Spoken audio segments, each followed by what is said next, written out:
I love this song. Great way to start the show. 303 with a Kimmer, Pete, and Flounder, and Warren Zevon, baby. I should ask you to put this on my magic music stick. I'm going to bring that thing in tomorrow, by the way. Here we go. Look out. In his hand. Yeah, baby. Yeah. So let's introduce ourselves and we'll play some more of this. I like the song. It's 303. How you doing? It's only me. It's only the Kimmer with Pete Davis, sidekick producer. Hey, how you doing? And sidekick. She is so pretty. I'm sorry. One of the girls at work. She was going home. Pete Davis, sidekick producer and sports raconteur extraordinaire. And Pete's he's alive, but he's not doing well, and he's got that whole migraine thing. And I'm getting worried about you. In fact, when I didn't hear from you for hours, I was afraid you cracked up your Porsche, driving around with your blinding eye thing or something or other. Flounder, the mechanical mangler at the controls in there. And by the way, he'll be doing phone answering and also looking for YouTube stuff, as will Pete. First, Pete, how are you doing? And keep the song. I'm going to talk about the song in a second. Anyway, Pete, how you doing? How you feeling? What's the deal? It's just another day in the dark room. I'm getting my eyes examined tomorrow, so maybe that's the problem. Do they like an optic nerve pressure thing or something? I wonder. I mean, I can't believe that. Well, but it's not a tumor. But you would think that as I don't want to say common, but everybody knows probably somebody who's had or has migraine headaches. You'd think with something that therefore relatively common that there would have been somebody to figure out what's going on, unless it's a million causes, I don't know. There's too much money to be made by keeping people sick. They don't have cures for anything. I guess. Anyway, all right, hold on. Pete Davis said, found a little more of the song here. I'm sorry. Well, here's Warren Zevon. I'll tell you why we're playing the damn thing in the first place. Yeah. I really like this song. Wow. Ooh.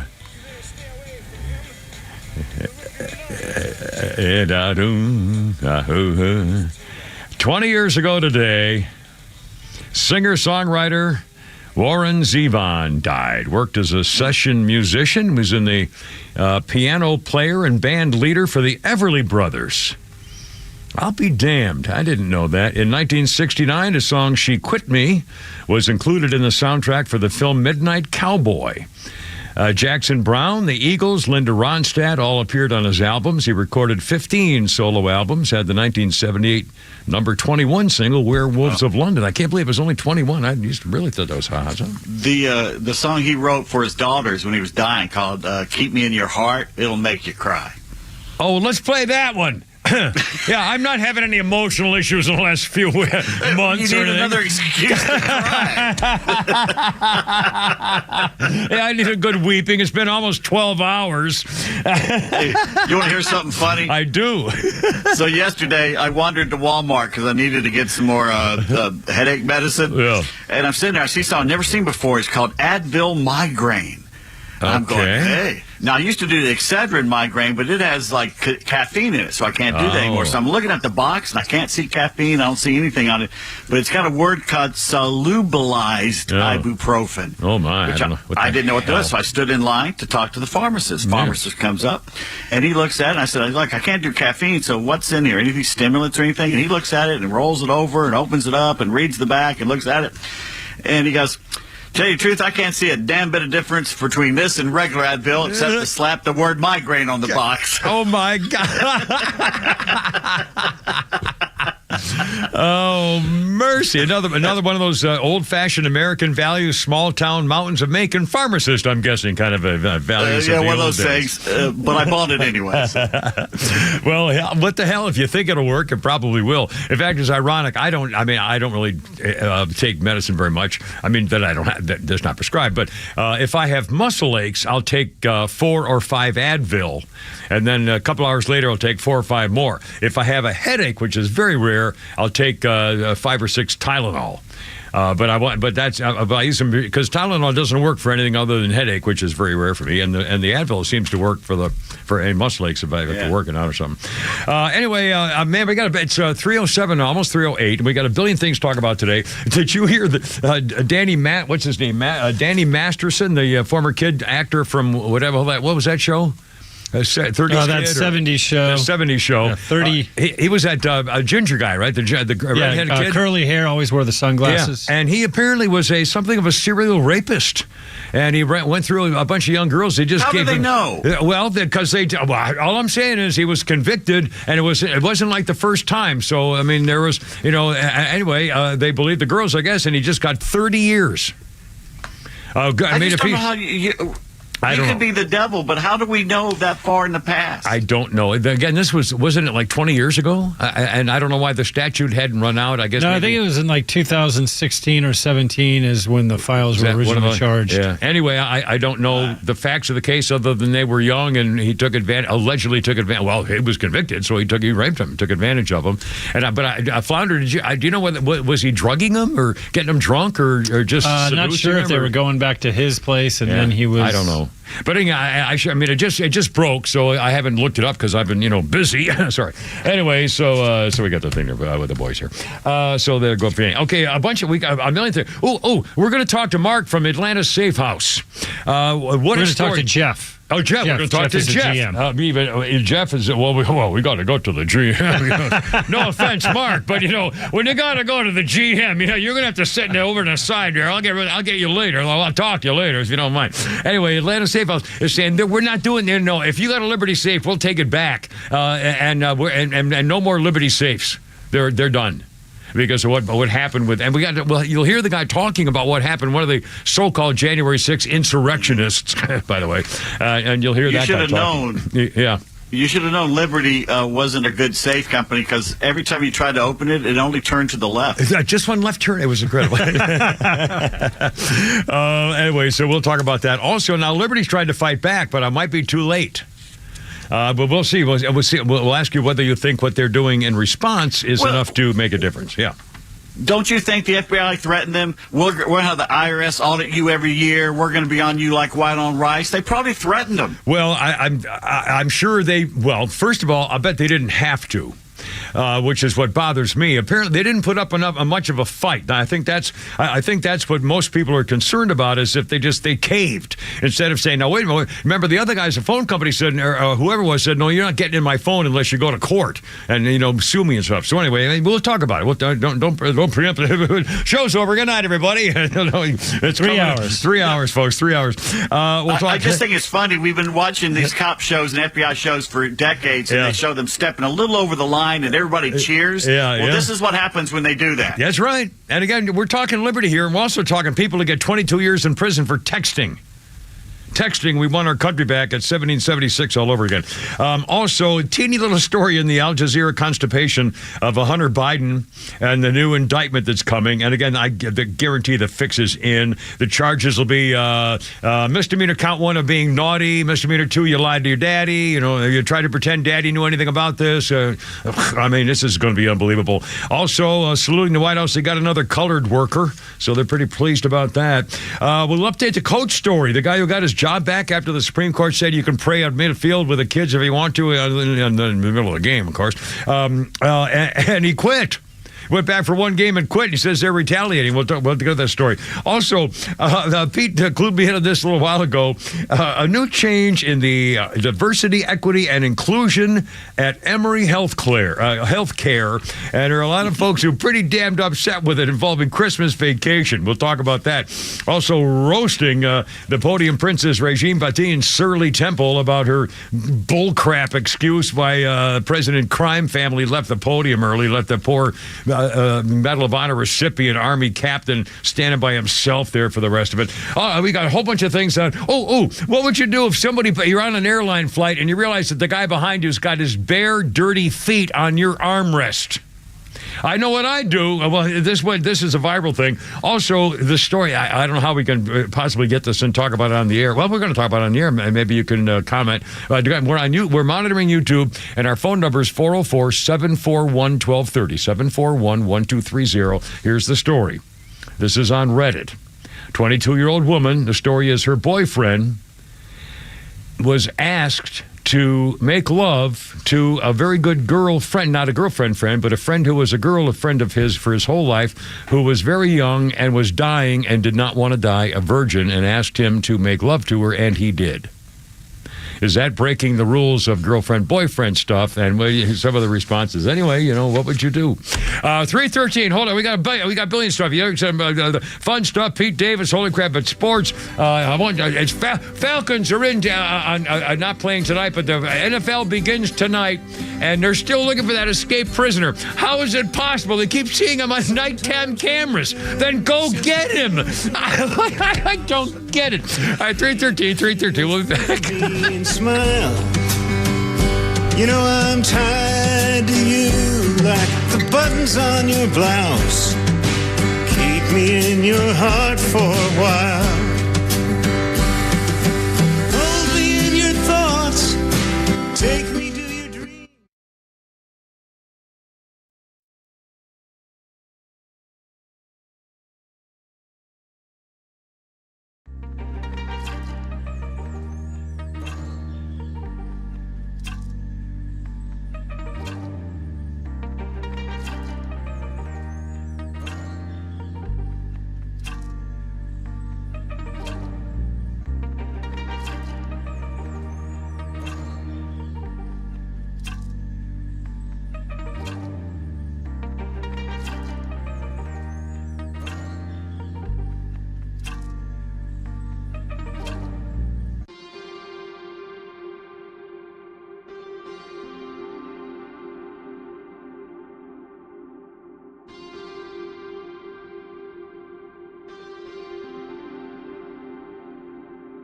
Back, 314. How's it going?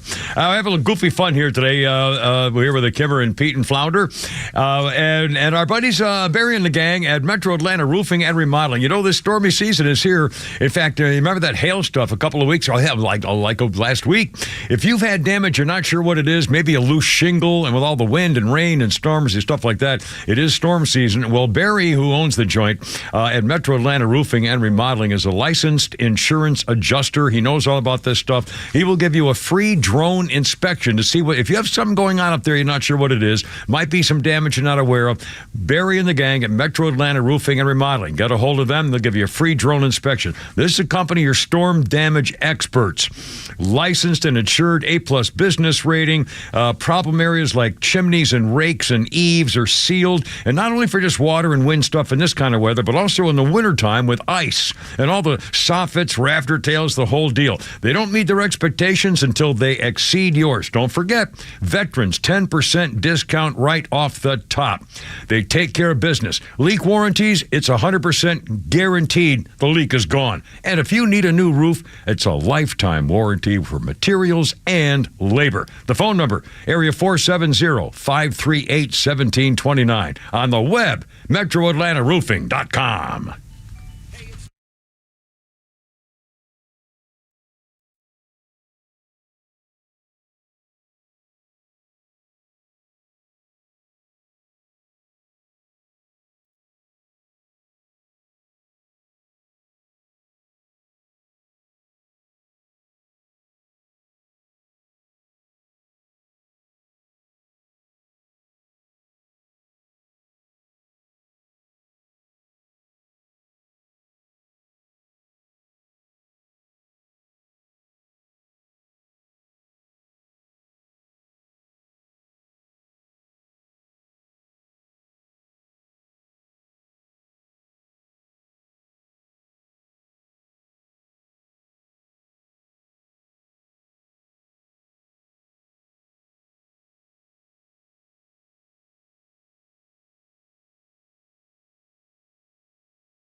How you doing? 3:18. It's only the Kimmer with Pete and Flounder.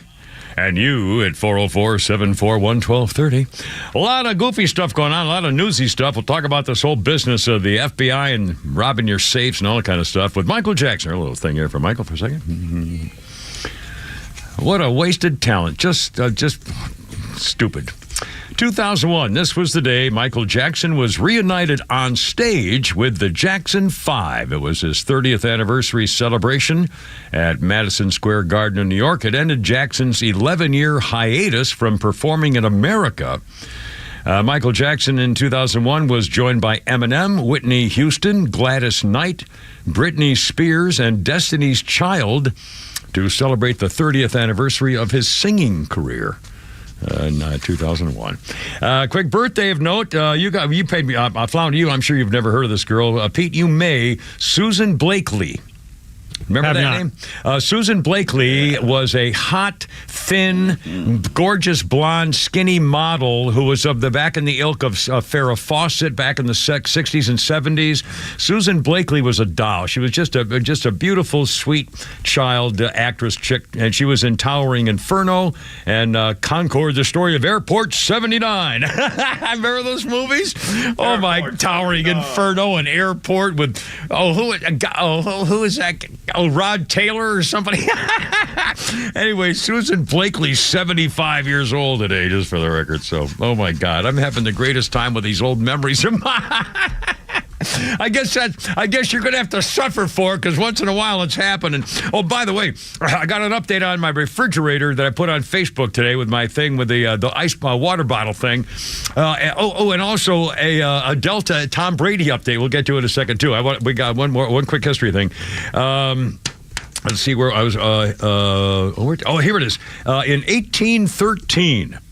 The term Uncle Sam was first used as a reference to the United States.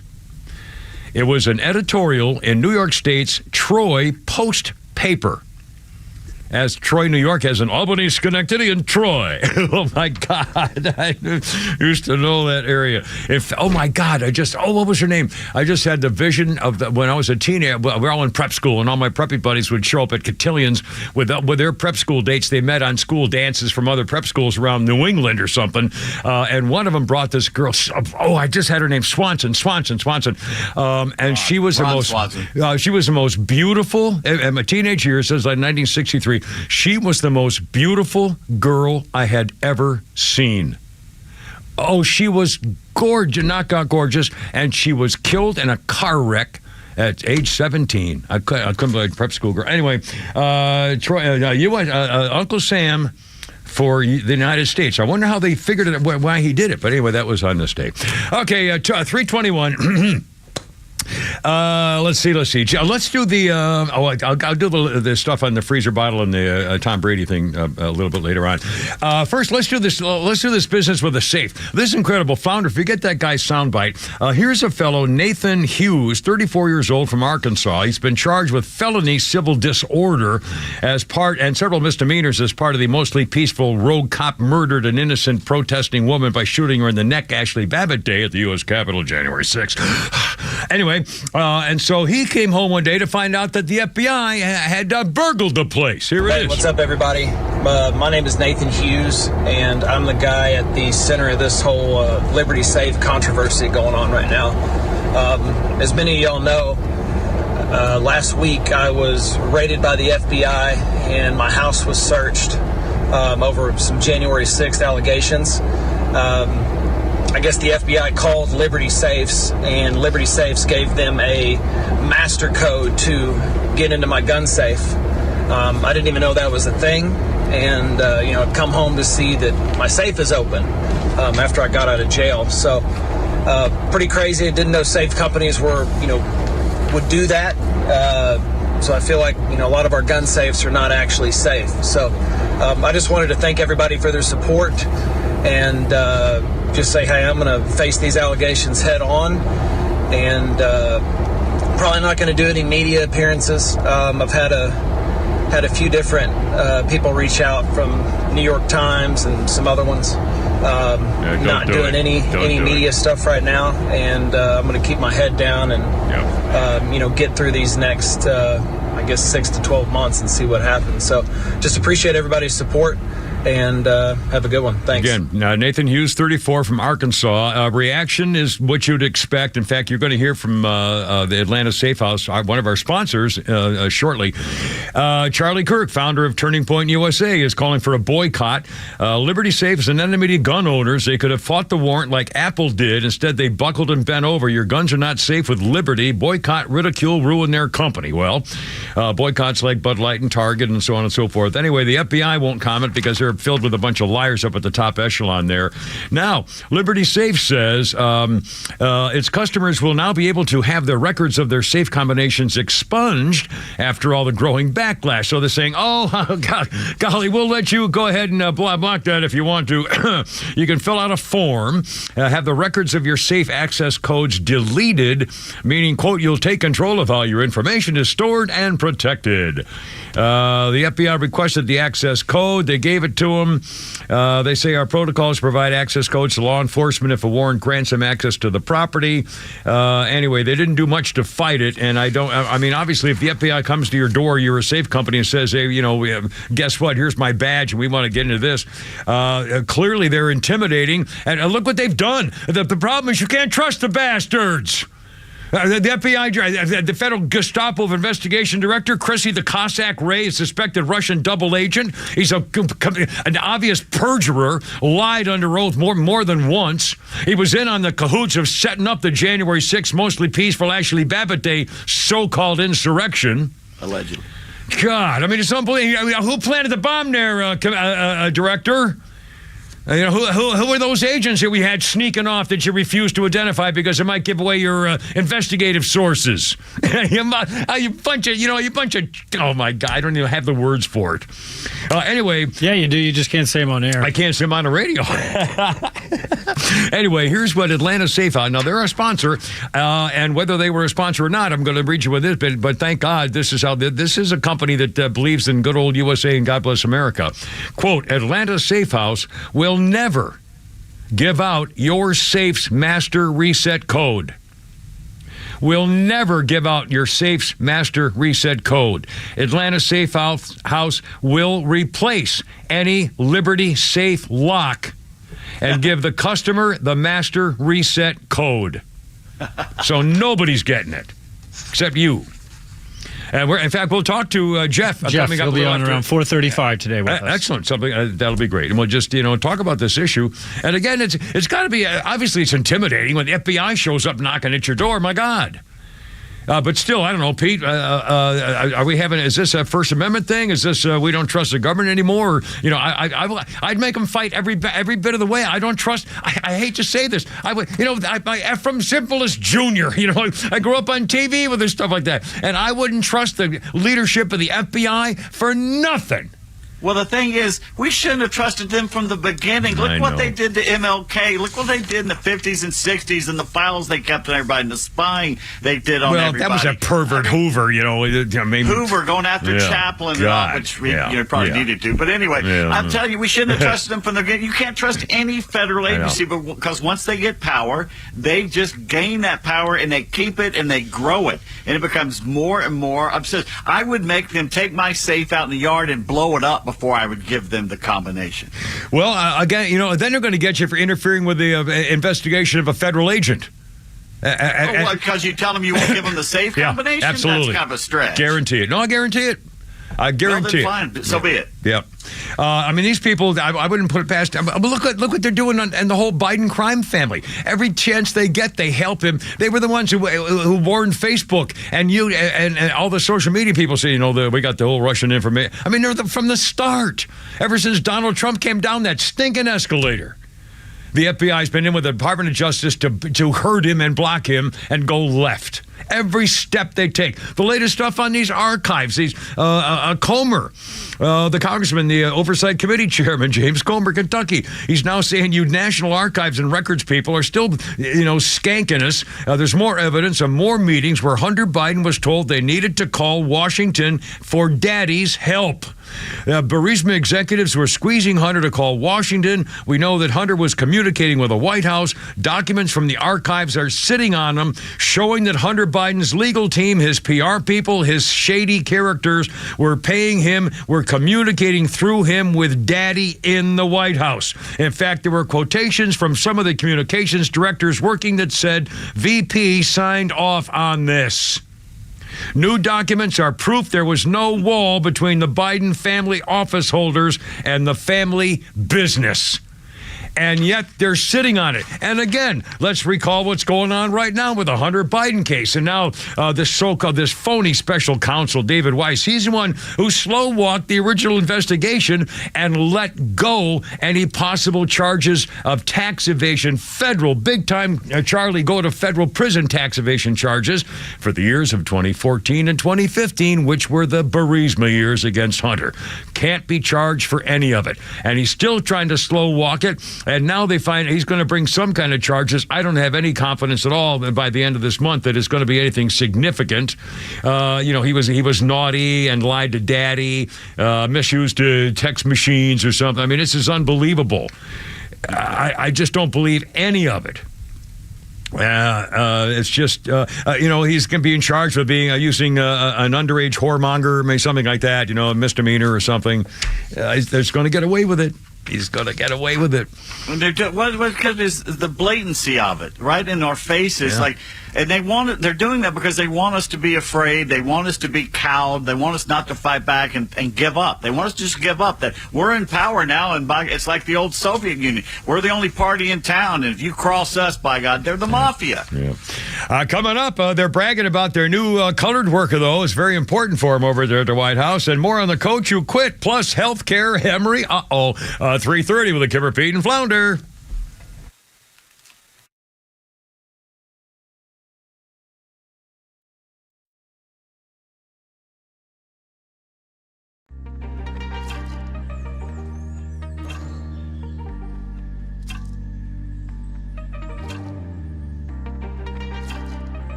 for the afternoon. Hey, we got stacks of wax and lots of talent in our SoundCloud. I love Fleetwood Mac. All of a sudden, I don't know what it is. All of a sudden, the last 6 months, and I had you put I Don't Want to Know on my Music Magic box stick there, Flounder, and all of a sudden, I listen to it every time I get in the car. First thing, I put that on, and on the way to work, though, it's unbelievable. Fleetwood Mac, play a little second here, because something happened in this thing. You know, another living soul around. Should be that way. Come stop and say, move me up till the sun comes up and you say you love me. Good Lord. Isn't it a shame that we all don't have... Well, anyway. 1997, Fleetwood Mac went to number 1 with The Dance. The album went on to sell 5 million copies alone in America and spawned 3 singles. Landslide, The Chain, and Silver Springs earned the band 3 Grammy nominations in 1998. Fleetwood Mac. I love the sound of those guys. Birthdays include Evan Rachel Wood, 36. She played Dolores Abernathy, the first android host on Westworld. And now she's one who was involved with that Marilyn Manson freak guy. Wasn't that him that she said like he was like a cult and he raped them all those young girls and kept them kind of subservient? And I mean, isn't that? Do I have that right? Do you remember that, Pete, Flounder, you guys? Yeah, well, staff. Something about her name popping up in there. Yeah, I'm sure that, as I recall, she come out with a documentary or something. I'm sure it was Evan Rachel Wood. And didn't she just come out as a lesbian or not? Am I wrong with that too? I don't know. She's been in the news for something. Anyway, and I think it was Marilyn Manson that she said was like a control freak who did all kinds of nasty stuff. If I'm wrong, don't sue me, Marilyn. I'm sorry. It was the woman you mentioned yesterday. Who was the actress? Redhead. You mentioned yesterday it was birthday or something like that, and I thought that she was tied with them too. Who was that? She's the one that went after Bernstein, Sopranos? or what's his name? Harvey Weinstein. McCowan. Somebody McCowan. Yeah, I thought she was Nancy part of that too. Ruth McGowan or something. Yeah, Rose McGowan. Rose McGowan. Yeah. McGowan. Yeah. I think I'm feeling. In fact, I like that. Let's finish the story. He took them into a closet, the two of them together with a hammer and bike. No, I have no idea what happened to him. I'm probably wrong on all counts.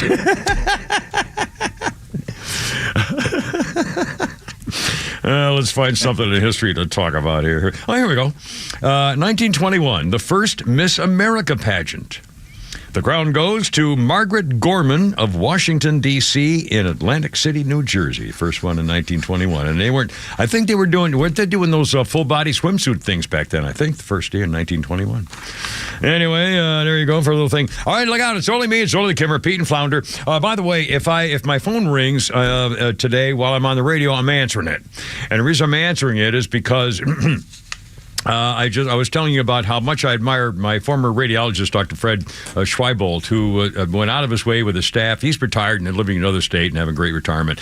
Anyway, he reached out to me to send me a letter to document some treatments and stuff I had for the 5 weeks of radiation and the chemo and the surgery, all that stuff. Anyway, so now I've got that, and I've forwarded that to my Veterans Assistant person, who is a Veteran Services Administration people, who is helping me to get all the forms filled out. And so it took 6 or 7 months to get the last one organized. So if my phone rings and they're making an appointment for me, I'm taking it and say, Pete, it's yours for 3 minutes or something, because I'm not going to make a chance that it may go to voicemail and I'll never hear from them again or something. So it could be that I'm finally I've got a little break and we'll see if something may happen. And again, I'm sorry to talk about me, and I'm not disabled and I'm not handicapped, but I got goaded into it from a Marine buddy a few months ago, said, you've got to start applying for these things. You should have done 20 years ago. So I am, because frankly, I'm getting pissed off. I'll be honest with you. I'm getting pissed off about where this country's going, especially with that scumbag president.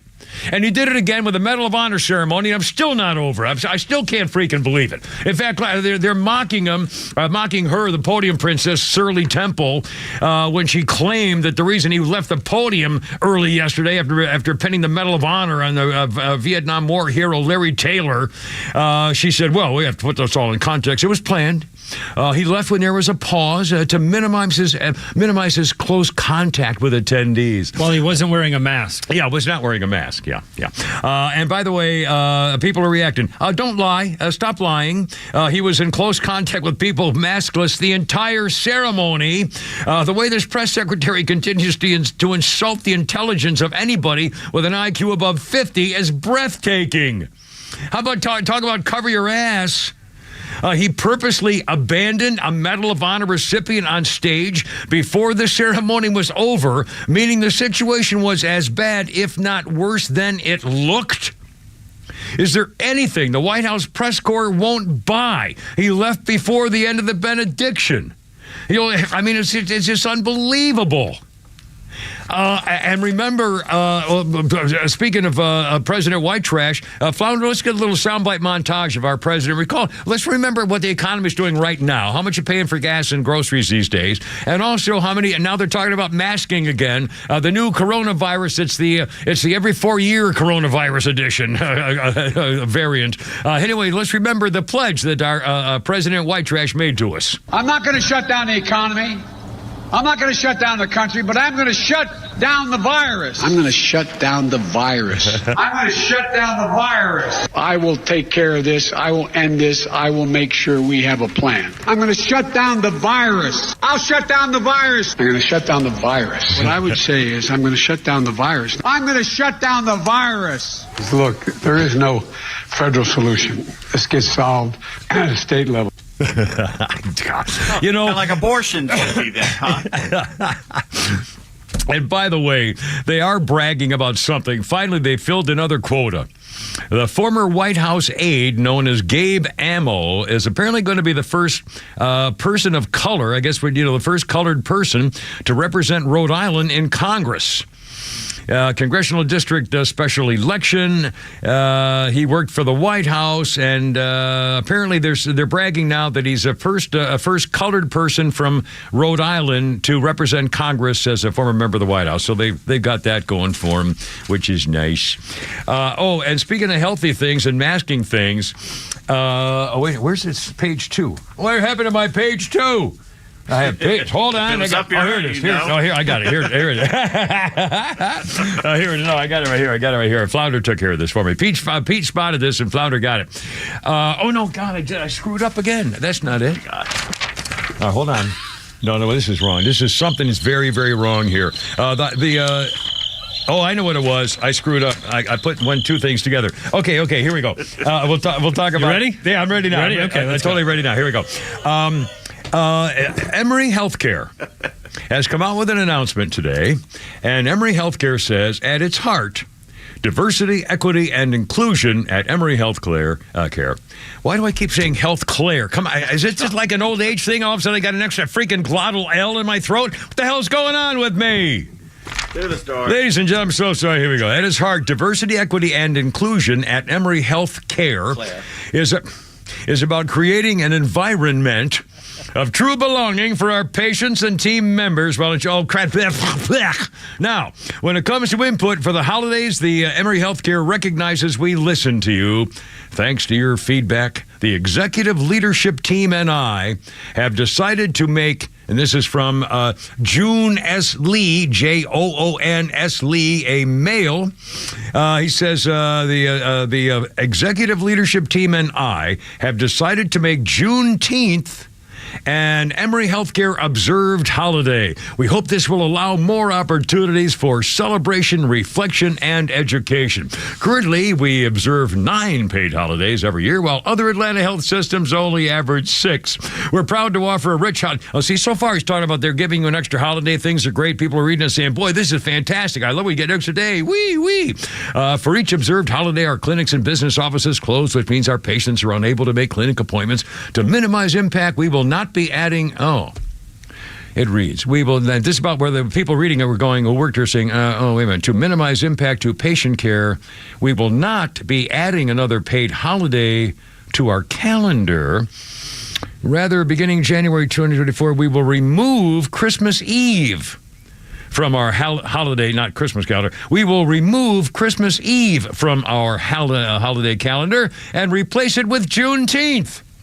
Huh. However, you can still, take it off and not get paid, if you want to on that. Although we're announcing the change now, Emory Healthcare will observe Christmas Eve 2023 as a paid holiday. Beginning 2024, Juneteenth, June 19th will be added to the holiday calendar, and Christmas Eve will be removed. So, there you are. And again, diversity, equity, and inclusion. That's the ball game. I would love to see or hear from the Emory people about what are they going to do, because here's your chance. You have to raise hell. If you want to keep your Christmas Eve, you can keep it, and you can keep Juneteenth. You got to start raising hell now. You can't let them replace it. You've got to start raising hell. I guarantee there's not one worker at Emory healthcare workers. I mean, these are the people who I'll get my mask on. I guarantee you, they're not going to stand up for this. Well, I'm going to say right now, I'm not going to speak for black people, but I bet if we took a poll of Emory workers who are black, most of them would rather have Christmas Eve off. Well, I know that, we're talking about a whole cultural thing, and I think you're absolutely right. This is not racist, but it's racial, and I think there is a cultural impact to this, which might be significant. If I'm wrong, please tell us. Give us a call, 404-741-1230, or get us on YouTube. Oh, by the way, speaking of that, we'll get some reaction on some Facebook stuff I put on today, and more newsy stuff. And Flounder, have you got any comedy stuff in there today? Flounder will come with something there, probably. I'll see if I can find something. We always we'll get something for you, I promise. And more coming up next with the Kimmer, Pete, and Flounder. Here we go. Don't go away.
This is not Martha and the Vandellas.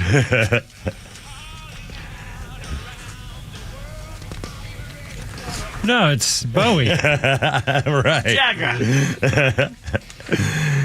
1985, David Bowie and Mick Jagger were number one on the British singles chart with their version of the Martha Reeves hit with the Vandellas' 1964 Dancing in the Street. It had been recorded as part of the Live Aid charity appeal. The original plan was to perform a track together live, with Bowie performing at Wembley Stadium and Mick Jagger at JFK Stadium. And then it was realized a satellite link-up would cause a half-second delay, and they'd sound like a bunch of idiots trying to match each other in the thing, so they couldn't do it. That was 1985. Dancing in the Streets, anyway. I think her version was much better. Of course, that was, I was a teenager, and I wanted to kiss a girl back then. And I never did. I think it was Judy Goldstein was the first girl who let me kiss her on the mouth that I remember as when I was 15. Anyway, thank you, Judy. God bless you, sweetie. Nice Irish girl. Oh, yeah, she was. She's one of the smartest girls in class. And she let me kiss her on the mouth. She put out no, that was it, yeah. With that closed, hard mouth thing going. That was it. My God. Quick birthday. There's an actress named Shannon Elizabeth who's 50 years old. She was the foreign exchange student Nadia in American Pie movies. And she was Dancing with the Stars crybaby, it says here. I don't know what that means. I guess she lost and she cried. I don't know. Anyway, if you ever watched the American Pie movies, I don't remember anything except the apple pie business.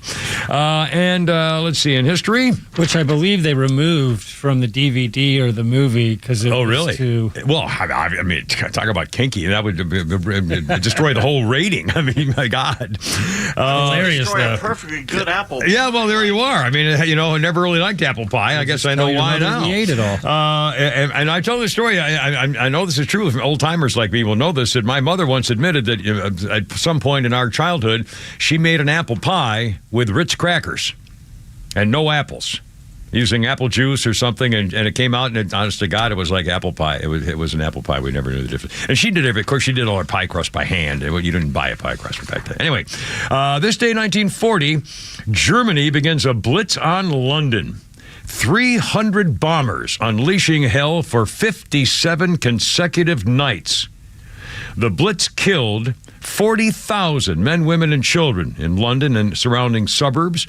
It left 1 million homes destroyed.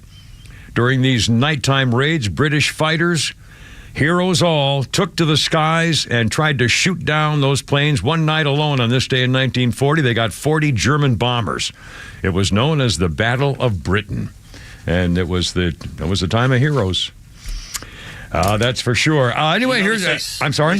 You notice they sent the children away, but a lot of the women stayed, and all the men stayed to try and fight and clean up, as opposed to what's going on in certain parts of the world where the men, military age, pick up and leave their women and children in the war zone to go for a better life. Well, I recall not only in the original Iraq War One, when the Kuwaiti billionaire son, oil sheikh people would send their sons all to start hanging around the London nightclubs.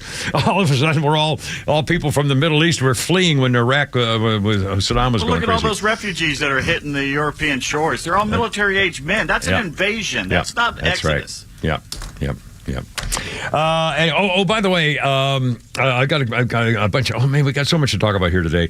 Here's a quick update on the Danny Masterson story. I just checked this here on my phone. Danny Masterson, with the actor from that '70s show, The Redhead Kid, 30 years in prison, convicted of 2 counts of rape. The hung jury was on the 3rd count. The lawyers say they showed tremendous strength and bravery coming forward. Criminal grueling trial, ruthless sexual predator accountable.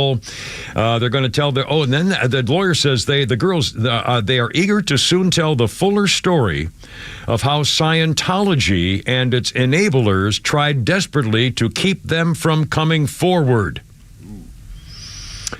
One girl said, "When you rape me, you stole from me. It's a theft of my spirit. You're pathetic, disturbed, and completely violent." He didn't show any remorse. He watched women with no visible reaction. The Church of Scientology claimed the use of religion in his trial violated their First Amendment rights. He received the initial guilty verdict. The church says they have no policy prohibiting or discouraging members from reporting criminal conduct of anyone to law enforcement. Quite the opposite. We abide by all laws of the land. They say there's no evidence supporting scandalous allegations that the church harassed the accusers. Every single instance of supposed harassment by the church is false. The actor was on trial for the second time less than 6 months after his first trial was a mistrial. He faced 45 years in prison. If all 3 counts, he was found guilty on 2, and the most he could get was what he did get, which was 30. The rapes, assaults occurred between 2001 and 2003 at his Hollywood Hills home.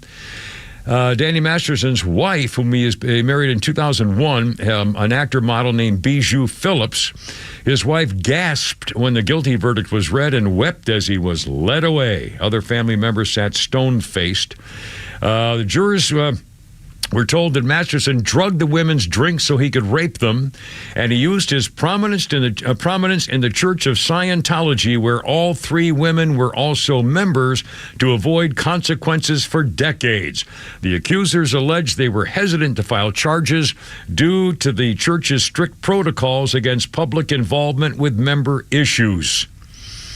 A complex array of emotions. He'll face accountability, one girl said. Another said, I thank you. I'm encouraged he'll face some criminal punishment. Masterson's legal team argued the acts were consensual, and we're trying to discredit the women's stories by highlighting changes and inconsistencies over time. He was free on $3 million bond. Anyway, going away for 30 years. 70s show star Danny Masterson drugging the girls and raping them, and then helping with the Church of Scientology to try to either cover it up or shut them up, apparently. They must have proven that he drugged them, even though 2003, I don't know, how could they go back and find 20 years. evidence? Well, other than if there was an effort to cover up evidence of a crime, I think then there are capabilities, depending on the state, of reopening it, I think. I don't know. They didn't say that in the story, which is amazing to me. They didn't say it was 20 years ago. How come we can do it now? So, again, the first trial was only 6 months ago, so it's still 20 years. 20 years later. Now, maybe, was this California? Was this... yeah. Probably. Hollywood Hill, California law must have, for some reason, allowed them to bring the charges 20 years later. And I don't know why, and it didn't say, which I'm kind of surprised at. If we find out, we'll tell you. 3:57. Okay, I'll do a quick thing here. We got more news coming up, and listen to the news at the top of the hour. We'll talk about that coach who got his job back thanks to the Supreme Court ruling and then quit. I put did you see some stuff about Tom Brady? Tom Brady, I got a message here from it says, do not mention my name. Did you see that Delta has hired Tom Brady to be a strategic advisor? This is some of the stuff that's showing up on our boards at Delta Airlines. One of the workers sent me this. I won't mention who it was. But again, I think the King Tom Hughes, Pete, the other day posted something like, was it flight number 23-7 or too early? He goes, well, maybe Tom Brady can explain why Mets fans leaving New York get a cheaper flight to Atlanta than Atlanta fans going to New York. Well, this one, from a Delta worker says, things are going up on the board at Delta, including WWBD. What would Brady do? And one more that said, at times of deep struggle at work, I often find myself searching and struggling to gather strength and motivation. But not anymore. Thanks to Tom, I find myself a new, almost sublime regeneration. Because of his strategic advice, I find strength and inspiration needed to keep me going. And I mean, it's one after another. What would Brady do at Delta Airlines now? Of all people, who doesn't need more money? They just hand each other money and awards and jobs. Well, is it a money? Is he getting paid for it? I mean, hell yeah, he's getting paid. Well, what the hell is a strategic advisor? What has he got strategic for? What? How to get the plane up in the air faster? I don't get it. No, he's going to tell them how to be winners. What are you talking about? What's he got to do with? Ask Delta. I don't know. It doesn't make sense to me either. Well, what's he got in his head that he thinks he's a winner because of what his mind does, other than never eating a tomato or a grape or whatever the hell? I mean, jeez. No tomato sandwiches. Yeah, how'd that work out for you? Anyways, 4 o'clock. Coming up, the refrigerator. Oh, there were 2.5 Easter eggs. You missed most of them. Anyway, with the feet and flounder and the Kimmer. And it's football time tonight, too. And we got a whole bunch of stuff. Stand by, 4 o'clock. Look out.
I like this silly song.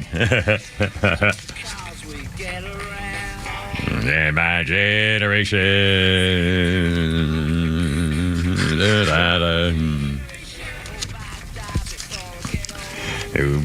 Didn't they use this for a TV series? Was this one they used for the American Bandstand takeoff kind of TV show series with that little blonde chick?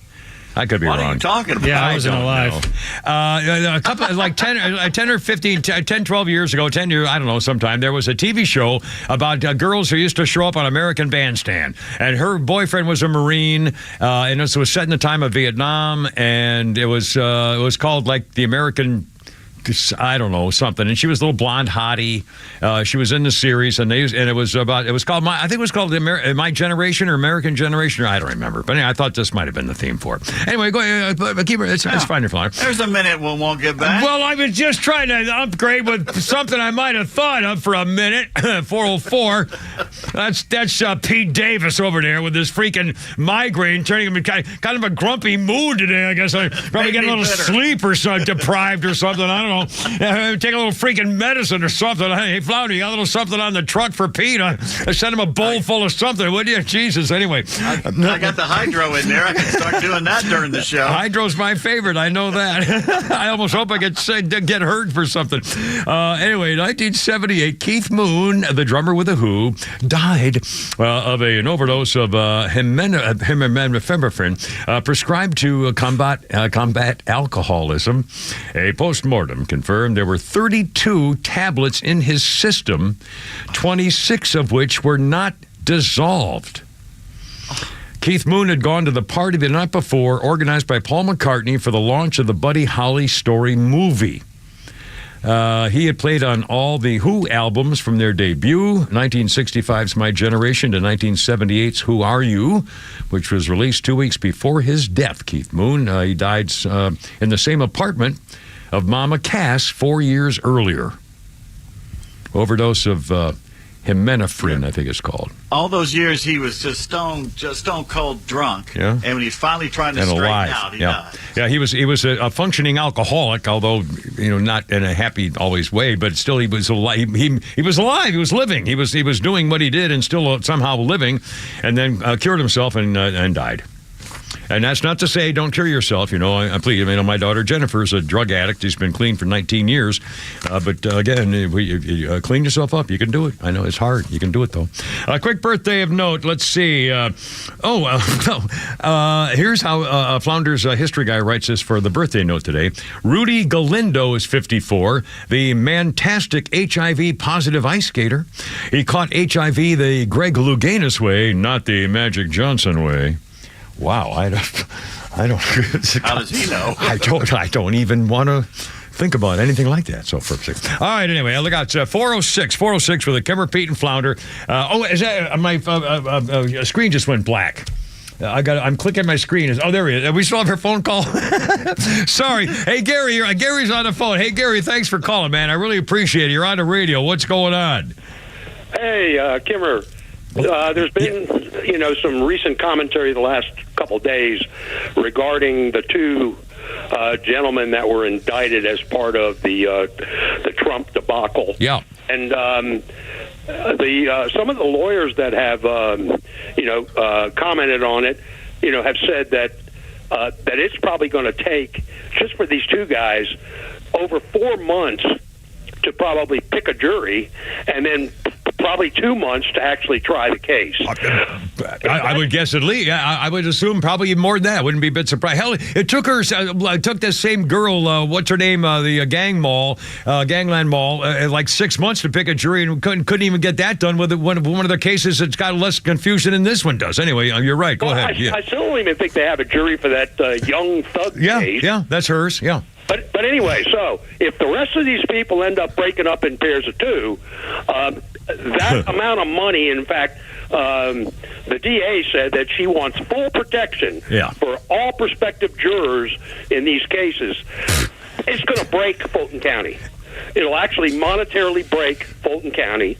And my concern is to make sure that somebody follows the money to be sure that the federal government does not give them funding. Well, I guarantee you, if they pull this off, it'll be another example of the racist, divisive, hate-filled administration in Fulton County and Atlanta, Georgia, and including the Fat Pat lobotomy at the Fulton County sheriff, who couldn't wait to get his face on TV talking about how I'm going to make sure Donald Trump gets his mugshot all right, turning everything on himself. And by the way, for the record, another inmate. Now the sheriff's not murdering the inmates, right? We can't. He's never been convicted of murdering an inmate, right? They just die all the time there. It's one of the worst jails in America. It's filthy, disgusting. They fight all the time. The place is falling. I don't know if you knew this, Gary. The Fulton County Jail is falling apart. It's so bad that the inmates can now pick up the falling debris and use it for weapons on each other. It's the damnedest thing you ever heard. This is Fulton County. That alone is going to cost the county a fortune. And they're not going to do it, because a judge is going to make them do it. Yeah. And this divisive thing, your point is a great one. If she's going to say anybody who takes part in this trial she's going to claim, this is the Fannie Chicken Liver, the Gangland Mall, she's going to claim that the hate-filled MAGA Republicans of Georgia are going to threaten and are endangering the lives of juror members or people involved in the trial, spilling more hate in the community, which means she's complaining. I voted for Donald Trump. I'm not a big fan of him personally as a guy, but I voted for him. He was a great president. I'll vote for him again if he's the nominee. But so she's calling guys like me dangerous? Like I'm going to come down there to the Fulton County freaking courthouse or something if they get those guys in there and try to do something to the juror members? That's insulting. It's inflaming. It's divisive. It's disgraceful. And frankly, it's freaking slanderous and libelous. And she can kiss my ass. How about that? And then how about the sheriff coming after me, too? Between the sheriff and the freaking FBI, they're all going to try to put something in my trunk. Have a great day. Thanks, Gary. God bless America. There's no room in your trunk. How many times have I got? Not anymore. In fact, I should come up. If I could come up with a real life looking dead body or something, I could put a tied up hooker or something. Okay, the holidays are coming up, and I saw this last year. After you get rid of your Christmas tree, what you should do is get some. You get those big plastic bags and wrap it up and tie it up so it looks like a body. in a tarp or something. Take it out late at night. Put it in your car. Do it somewhere where there's a security camera. And do it in front of a warehouse or something, 2 a.m. Sure, how funny would that be? You dump it in a river. Dump it in the Chattahoochee near some port or a dock or something. If somebody said, that's been tried before. It didn't work. Oh, mercy. How funny would that freaking be? Oh, by the way, before we got more newsy stuff to talk about here. I'll get to it in a second. First of all, earlier today, pardon me, I went to my refrigerator and I took out I did my frozen bottle thing. And remember, a couple of days in a row now, I mentioned to you, I put my water bottles in the freezer for a few hours before I come to the show. So they're half frozen. And then they make perfectly very cold drinks while I'm here in the studio, as you can imagine. Well, the problem is when I pull them out of the freezer, they're collapsed. The sides are crushed in. And my thought was, well, wait a minute now. When water freezes, it expands. So if water expands, how the hell does a bottle collapse? What's a possible explanation? So I did some video showing that thing, and I got a lot of reaction to the video. But also, Shannon, one of our Kimmer babes, explained everything this way. She wrote down what happens to air in a freezer. Why does putting the bottle in the freezer cause the air to cool down? The cold in the freezer cools the air inside the bottle. As the air temperature changes, the air pressure drops, and the sides of the bottle collapse. Pressure, and when you open up the top, it goes back up again. Now, some reactions. KC, Kimmer Babe, said, Kimmer, I'm going to come over there and clean that fridge and cutting board. You're killing me, Smalls. It's not really visually attractive, my house. Kathy said, I'll help. It'll take a few of us. Carol said, these are all chicks. KC, Kathy, and Carol says, don't even look in the oven. Oh, my God, Kimmer, it's a wonder that Sophia, where she is, she'd have a lot to say about this. And I'd have to be on her side on this one. Ginger, another girl, Ginger, what have you done to that cutting board? Oh, my God, it looks rough. My daughter's a professional cleaner. I'll send her over. And Kimberly says, caught that little thing hiding in the... Yeah, well, there were 2.5 Easter eggs in my video of the freezer and the water bottle. 4:13 with a Kimmer, Pete, and Flounder coming up, and we got more. Stand by. Look out.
Yes.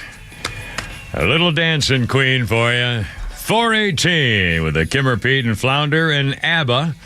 1976, ABBA number 1 on the British singles chart with Dancing Queen, their 4th number 1 hit. Here we go.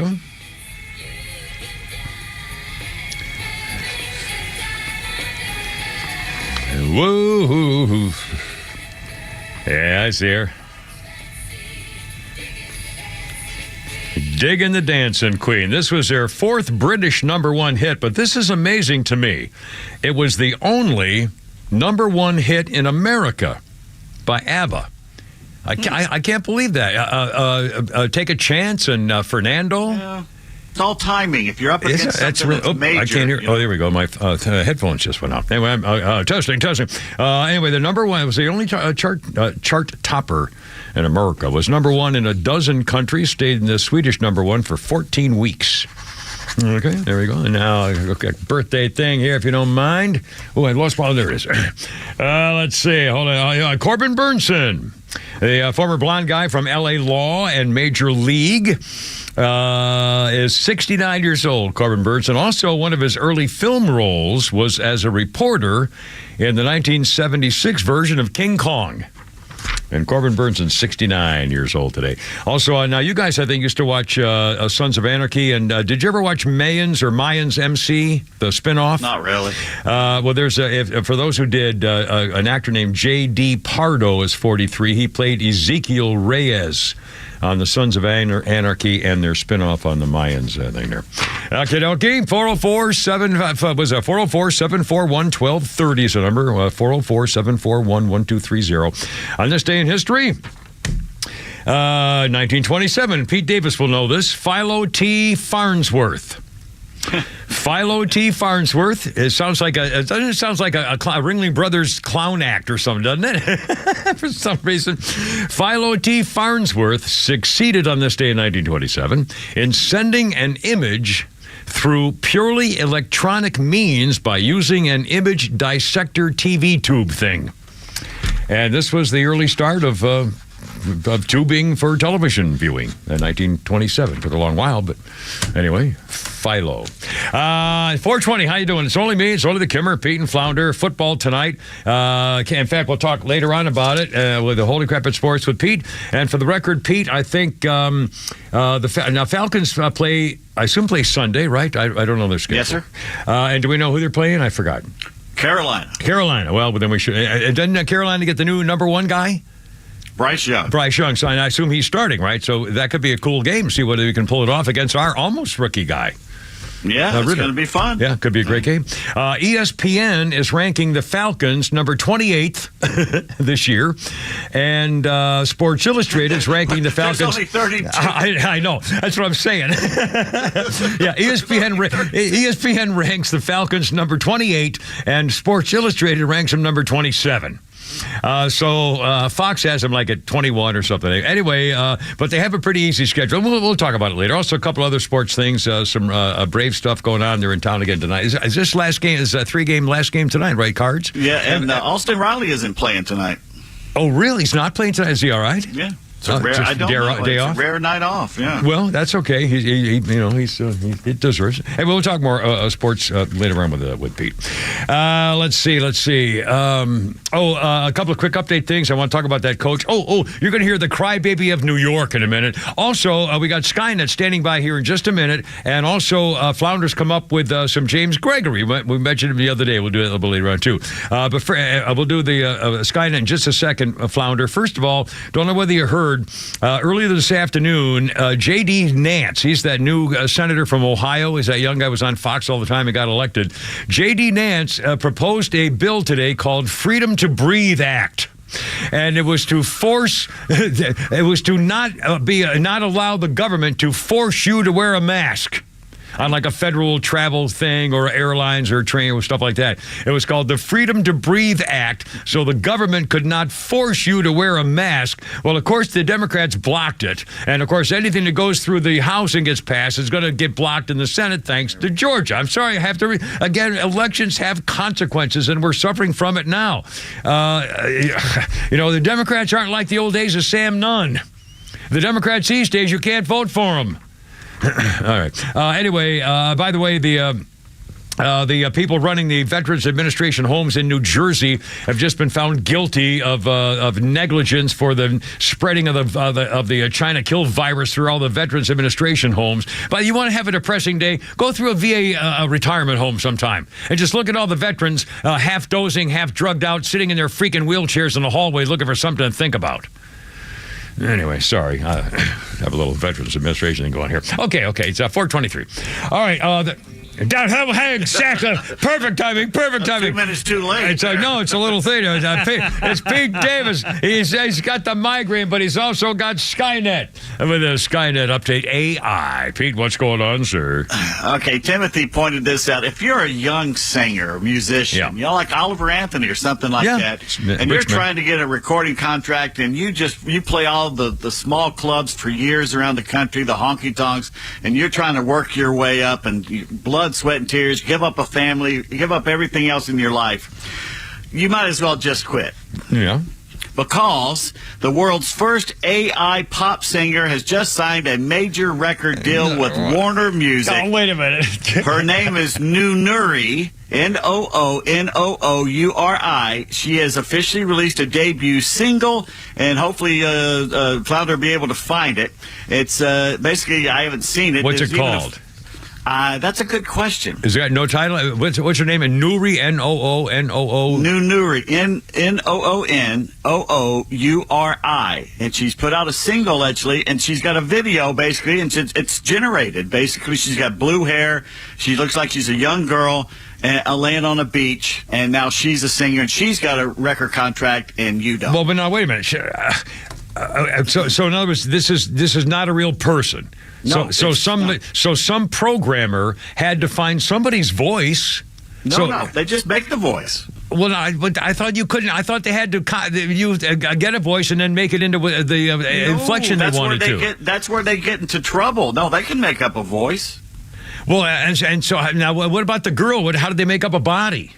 Well, but the computer generates it. It's animation. All right, we got to see this. We got to hear this too. We got to see and hear this. Is this it?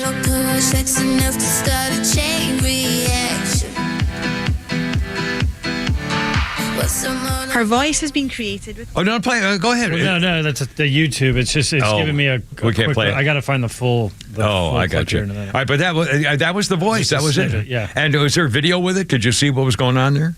It's all AI. But I mean, what was the video of what were you seeing? It looked like some kind of cartoon of an Asian cartoon figure dancing. Oh, a cartoon thing, like they do when they have that porn. There's a section of porn. Somebody told me that they have that anime. Yeah, somebody a thing there. And so it's not a real looking girl. It's a cartoon looking girl. Oh, yes. Well, I was going to wonder about that. Anyway, so if you can get more of that, we'll play it later on for you. But again, good tease, a good find, Flounder. Yeah, that was quick. Yeah, it was and by great. the way, sad news, Douglas Lynott has died away.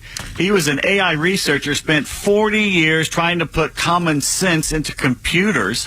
One logical rule at a time it took.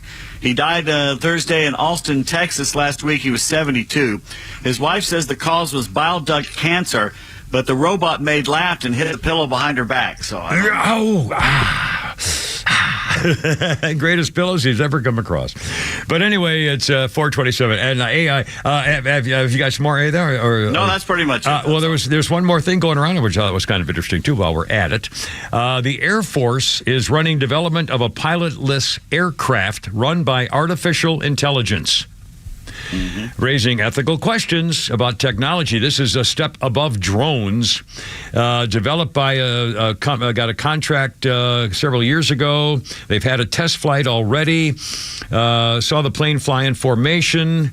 Important step of the Air Force with other planes. The wingman for the manned planes can identify threats, engage targets, and absorb enemy fire for the manned aircraft. Holy cow. So in other words, this is like a protective drone thing that sees what's going on and can get in the way of enemy fire so you're safe. Yeah. Among other things. And by the way, this is one step away from just saying, okay, country A accuses country B, declares war against country B, and therefore you have to give up 1.7 million of your people as of tomorrow, and we have to give up 1.2% of our people tomorrow, and everybody just has to go get zapped like that, that future movie from many years ago where the countries just agree to kill a bunch of people, and so they don't have any more war than just eliminating the few that should have to sacrifice themselves. I mean, this is unbelievable. Then why have people? It's all machines. Yeah, they got the battle robots all ready to go. Right, it's drones plus the battle robot. I mean, and again, those million little teeny ones where they have little miniature explosives in them as big as a dart, and you can unleash those. What are they? I forgot what they call those. Unleash them by the thousands. Nano robots. Jeez. Yeah. I mean, come on, where are we going with this? And by the way, who do you think's controlling it? Some nerd somewhere in Silicon Valley is who's controlling it. It's not a good thing. 420, almost 429. A quick though, this coach business. Oh, and you're going to hear the crybaby of New York. I love we're a sanctuary city. Joe Kennedy's the name of the coach from Washington State, a high school assistant football coach who won his battle at the Supreme Court, fighting for the right to pray on the gridiron. It was the Bremerton School District in Washington. They fired him, basically, and he said, so he came back. He won the case. It's been going on for years. It was 2015, 7-year legal battle to get his job back. They asked him to keep any on-field praying away from the students. He said, screw you, I'm doing it anyway, and they basically didn't renew his contract, fired him, got rid of him. So he sued. Finally, he won, and he went back last week for one game and then quit. And he's quitting because he says it's apparent the reinstatement order by the court will not be fully followed. This series of actions meant to diminish my role, single me out in what I can only believe is retaliation by the school district. I am therefore tendering my immediate resignation, and will continue to fight for constitutional freedom and religious liberty by working outside the school system. So that's what I will do to understand the historic ruling at the heart of our case. 4:30. Go, Coach, go. Put me in. I'm ready. More coming up in a minute. Hold on a second.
that my safe is open after I got out of jail. So pretty crazy. I didn't know safe companies would do that.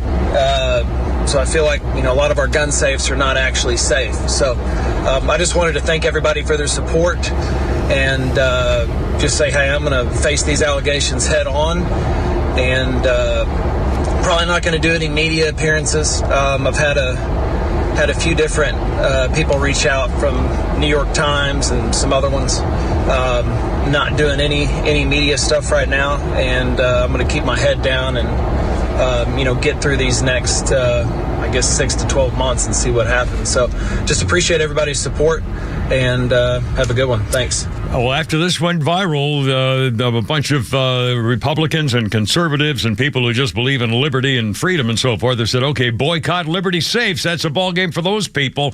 They should have done a lot more, like some other people have done in the past, to try to fight these when the feds come after you. And we are very pleased to have on the phone, again, one of the general manager of Atlanta Safe House, and our sponsor, AtlantaSafeHouse.com, is on the phone with us, Jeff Stalkup. Jeff, tell us what you are doing at Atlanta Safe House because of this controversy involving Liberty Safes. Sure. I've had hundreds of calls today, just having customers wanting to have their electronic locks switched out, and then they want to have their master reset code in their hand. So I probably have 50 appointments coming up just doing that out of 100 calls. Wow. So you are not going to put up with this kind of stuff, and you will never give out your safe's master reset code. I have it right here, and I think that's fantastic. Again, how do you feel about this, what they did, and what you think we should be doing about it? Well, first off, no matter what, we support local law enforcement, no matter what. Yeah. So if we get a subpoena and we're compelled to give out a master reset code per the law, we're going to follow the law to the T. But our company does not give up any codes without customers requesting us we do it.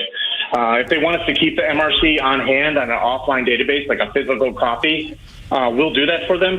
But for the most part, we give it right back to them. Now, manufacturers keep the master reset codes when they make the safe. They ship it to your house, or they ship it to me and I deliver it to you. They keep that if it comes with electronic lock, or even if it comes with a mechanical lock, they keep the combination. So to work around this is that you get your lock changed. You have a locksmith come over, change your mechanical combination to something that they don't know. The caveat is that if you lock yourself out of your safe, you got to have a locksmith come open that safe, whether break in, use a Phoenix box, which is a little black box I plug into electronic lock, hacks the lock, or an auto dialer, which just connects to the front of the safe and actually does all 198,000 combinations until it's open. Wow. That's right. You got to think of the number of numbers. Holy, 198,000? Wow. Yeah, typical, because the range is typically 25 to 89 for your last number, and then you have 1 to 99 for the first two. All right. Liberty Safe, to support Liberty Safe a little bit, although I don't like what they did, because they could have just said, no, bring me a subpoena or a warrant and I'll give you the code. Instead of willingly give it, they changed their policy today, and now they require a subpoena before they release the codes, and they've given customers option to delete all those MRCs, master reset codes. So if you want to do that, you can do that, but we never do that here. I'm sorry, the Browning Champion, Fort Knox, we don't do that. Well, in fact, Browning was I bought 2 safes from you guys, my big gun safes, and Browning, and I love it because you feel like a banker. You're going to switch that dial, hit that, spin the wheel. Sorry, I feel like a kid again, but I just love my safes. But again, now for the record, if somebody has an issue or they have a question, Atlanta Safe House, and you will do what for them if they have an issue about what they should do? So absolutely, answer any questions that they have. If they have any concerns about their lock and manufacturer having the master reset code, they can call me and I will go out to their house. I'll change out their electronic lock, put a new electronic lock in, take their old electronic lock, get that MRC for that code, that safe, keep that lock aside, and then give them the MRC so that they have it. The only issue is, like I said, do not lose this code, because if you lose it, you're going to have me hack your lock or drill into your safe. Right. And again, you have a show, our commercial. We have a showroom in Ackworth and also AtlantaSafeHouse.com. But again, you're the. I'm so thrilled to have you as a sponsor because as soon as I heard this safe thing, I was, oh my God, we got to get hold of AtlantaSafeHouse.com because I know these guys are not going to put up with that. And it sure is glad. It's glad to hear. Thank you for your support. Again, AtlantaSafeHouse.com. If you have any questions on how to take care of your safe or make sure it's protected, especially these Liberty people. Jeff, thank you so much. Semper Fi, hi to Mark and the gang, and we'll be talking to you, man. Thanks again. Take care. Thanks, Jimmer. Pete. Take care. Thanks, man. Very nice. 442. Very nice. Again, here we go. It's just another. It's a freaking FBI, man. And we're all in support of law enforcement. And if you hit a cop and you were at the January 16, you beat a cop or hurt a cop or anything like that, go to jail. Screw you. We have no problem with that. But 22 years for texting, this is the American Revolution all over again? Come on. You notice Jeff mentioned my name there, too. He did. Well, of course. It's a Kimmer and Pete and Flounder. I mean, thanks a lot, Jeff. It's a threesome. You didn't get the Flounder. Well, you can't get three. You can't get everybody. You just you can't really get. I'm the one who took the call. The whole crew. All right, let's play Crybaby. This is hysterical to me. And again, I mean, it's just a freaking crybaby. New York City Mayor Eric Adams, who's a fraud because he ran on one thing, and he certainly is something else from what he thought he was going to be when he wanted to be elected mayor of New York City. Well, all of a sudden, they've got, tens of thousands of migrants showing up, and he sees, oh, no, that monster down in Texas has done it again. Full support. And let me tell you something, New Yorkers. Never in my life have I had a problem that I did not see an ending to. I don't see an ending to this. This issue will destroy New York City. Immigrants. Destroy New York City. We're getting 10,000 migrants a month. One time we were just getting Venezuela. Now we're getting Ecuador. Now we're getting Russian-speaking coming through Mexico. Now we're getting Western Africa. Now we're getting people from all over the globe have made their minds up that they're going to come through the southern part of the border and come into New York City. You asked Everyone is saying it's New York City's problem. Every community in this city is going to be impacted. We had a $12 billion deficit that we're going to have to cut. Every service in this city. Like you want is going to be impacted. All of us. Just like you want. And so I say to you, as I turn it over to you, that you're an idiot. Some of the most educated, stupid liberal, some of the most knowledgeable, probably more of my commissioners and deputy commissioners and chiefs live in this community. So as you ask me a question about migrants, tell me what role you played. How many of you organized to stop what they're doing to us? How many of you were part of the movement to say, that's why we have the Border Patrol is trying to do, and they're destroying New York City. It's going to be your neighborhoods. All of us are going to be impacted. They're coming in your neighborhoods. I said it last year when we had 15,000. I'm telling you now, with 110,000, the city we knew we're about to lose. And we're all in this together. All of us. Staten Island is saying, send them out to Manhattan. Manhattan is saying, send them out to Queens. Exactly. Queens is saying, send them out to Brooklyn. All diversity, all together. We can play. Open the floor.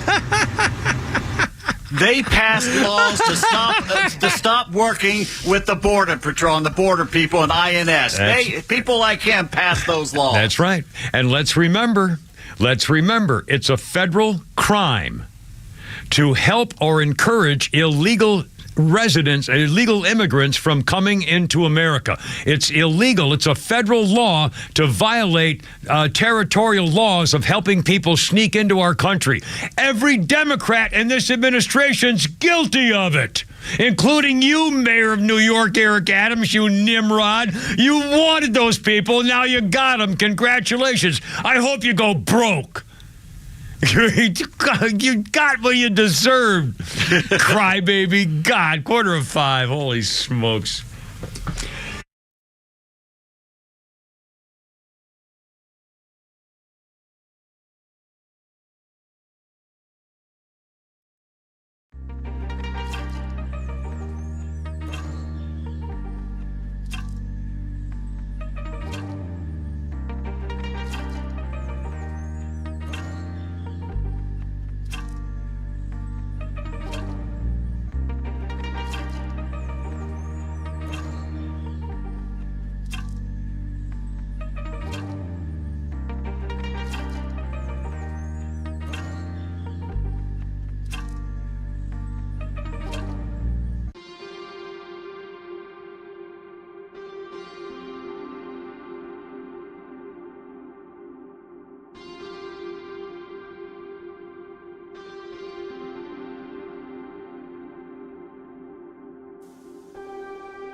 9, how's it going? It's only me, it's only the Kimmer with Pete Davis and Philander.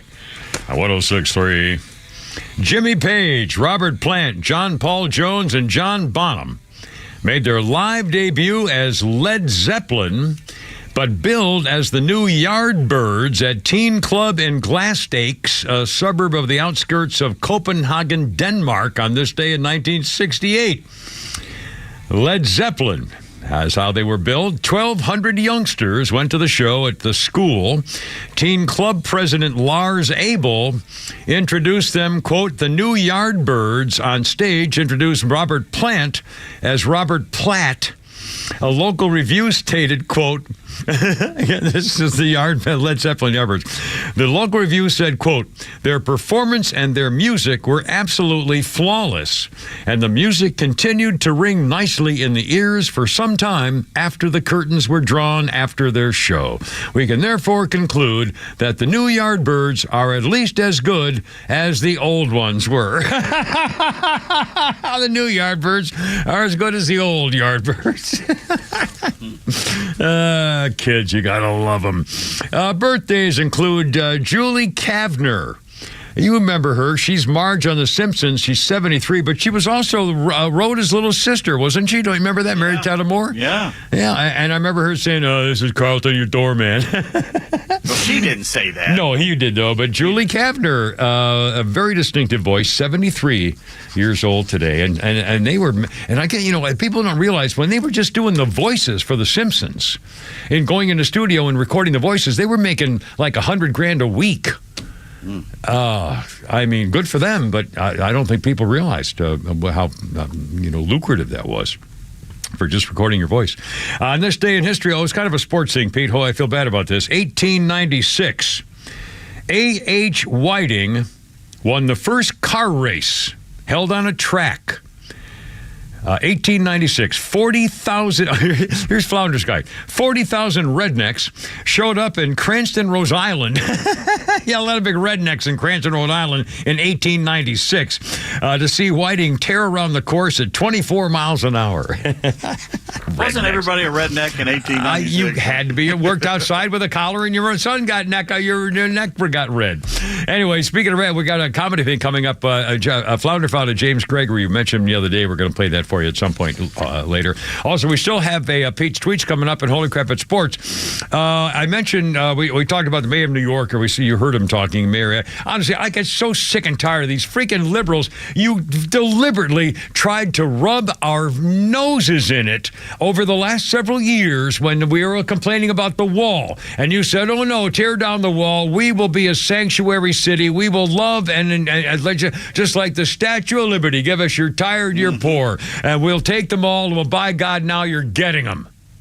And it was because of Texas and Florida that started it, the bus loads at night. And so thank God. And I hope you suffer for it. Maybe the people who voted for you in the past will stop. Well, it was the Biden administration that started because they were the ones busing people through the night and into sneaking them in cities. They were doing airline flights at night. We're not logged, so no one knew where they were. Remember, we saw the people outing them in secret cameras in the middle of the freaking night. You know, it's amazing me. Everything that he just said in that speech, the mayor of New York, when it was said 2 or 3 years ago or earlier from people in Texas and California and Arizona and Mexico, the media called them bigots, racist, xenophobes. How dare you say this is going to be the end of our city or end of our state? How dare you? Everything he said was called racist up until he said it. We can't have all these people from a foreign country coming in and affecting our culture, our services, our schools, our education. What are we supposed to do with them? We don't have to house them in well, you asked for them. You begged for them. You say and what kills me most is, again, they tried to rub our faces in it. They called us racists. Yeah. And they said, you're a freaking racist, you Republicans and you conservatives. So by God, we'll show you the way of Jesus and the way of helping the diversity and equity and inclusion. And we welcome all the people who can get across the border. Well, now you got them. How do you like me now, you freaking phony hypocrite losers? Stop voting for these people. Yeah. It's like Bill Maher said, it was all good and well when it was just words. Yeah. But when they started showing up in your, not in my backyard. Remember Martha's Vineyard? Yeah. What was it? The 80 Venezuelans in Martha's Vineyard, and that was too much for them. They put them in a military barracks. Under 48 hours. Yeah. 2 days they lasted. Lovey, there's a brown-skinned person next to me. I don't think he's doing a very good job on the lawn. He's just standing around. Oh my! And then you get this, and again, I love the personal impact of this because I can relate. The city of Highland Park, Illinois, which is outside Chicago, it's well north of Chicago. It's a suburb of River Woods and a bunch of northern Chicago suburbs. Okay, the city of Highland Park, Illinois, is partnering with the Alliance for Human Services, Township Family Focus, and Highland Park Community to host a poverty simulation event to increase our residents' understanding and awareness of what it's like to live in poverty in Lake County. Lake County, Illinois, is where Lake Forest is, where they have the Chicago Bears luxurious living arrangements. Riverwoods, which is where I lived when I was a big-time Chicago TV anchorman, which is where I was living, which is right next to Highland Park. My daughters spent more time in Highland Park than they did where they lived in Riverwoods. And Deerfield, all those in Deerfield, Riverwoods, Lake Forest, Highland Park, it's all one, all mostly white. It's okay. And so they're going to have what it's like to live in poverty at the country club, the Highland Park Country Club. The participants in this immersive experience will begin to experience what a month in poverty feels like. They are put into situations in which they do not have enough resources and are forced to make difficult choices that can negatively impact them and their families. The outcome is increased awareness of the need for resources to support those living in poverty to create a more resilient health, human, and education sector in our local area. Participation is free. Registration is required.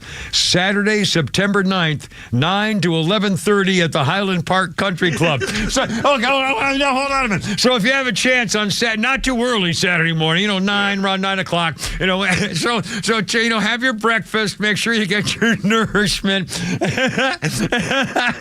And then for 2.5 horrible hours, you're going to have to suffer like poor people do to figure out how in the world am I going to get the resources I need. And then 11:30, boy, I can only imagine the understanding you'll receive after I'm famished. Let's go to Starbucks. 2.5 hours at the country club. It was the Highland Park Country Club. Oh my God! For 2.5 hours on a Saturday, around 9.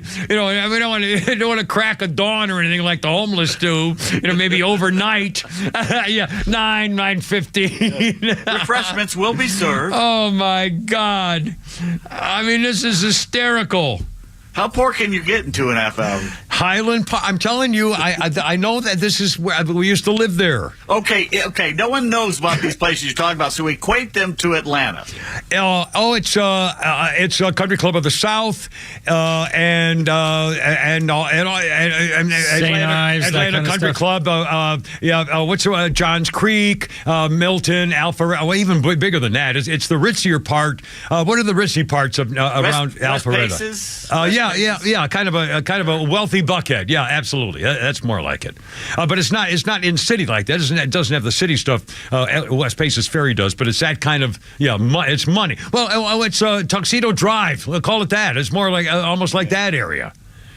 So it's Buckhead, the ritzy part of Buckhead, where the governor's mansion and all that kind of stuff. Those are the kind of houses, those are the kind of people, those kind of schools. They have the best schools and the best community stuff, and so now they're going to suffer for 2.5 hours on a Saturday at the country club, at the Highland Park Country Club.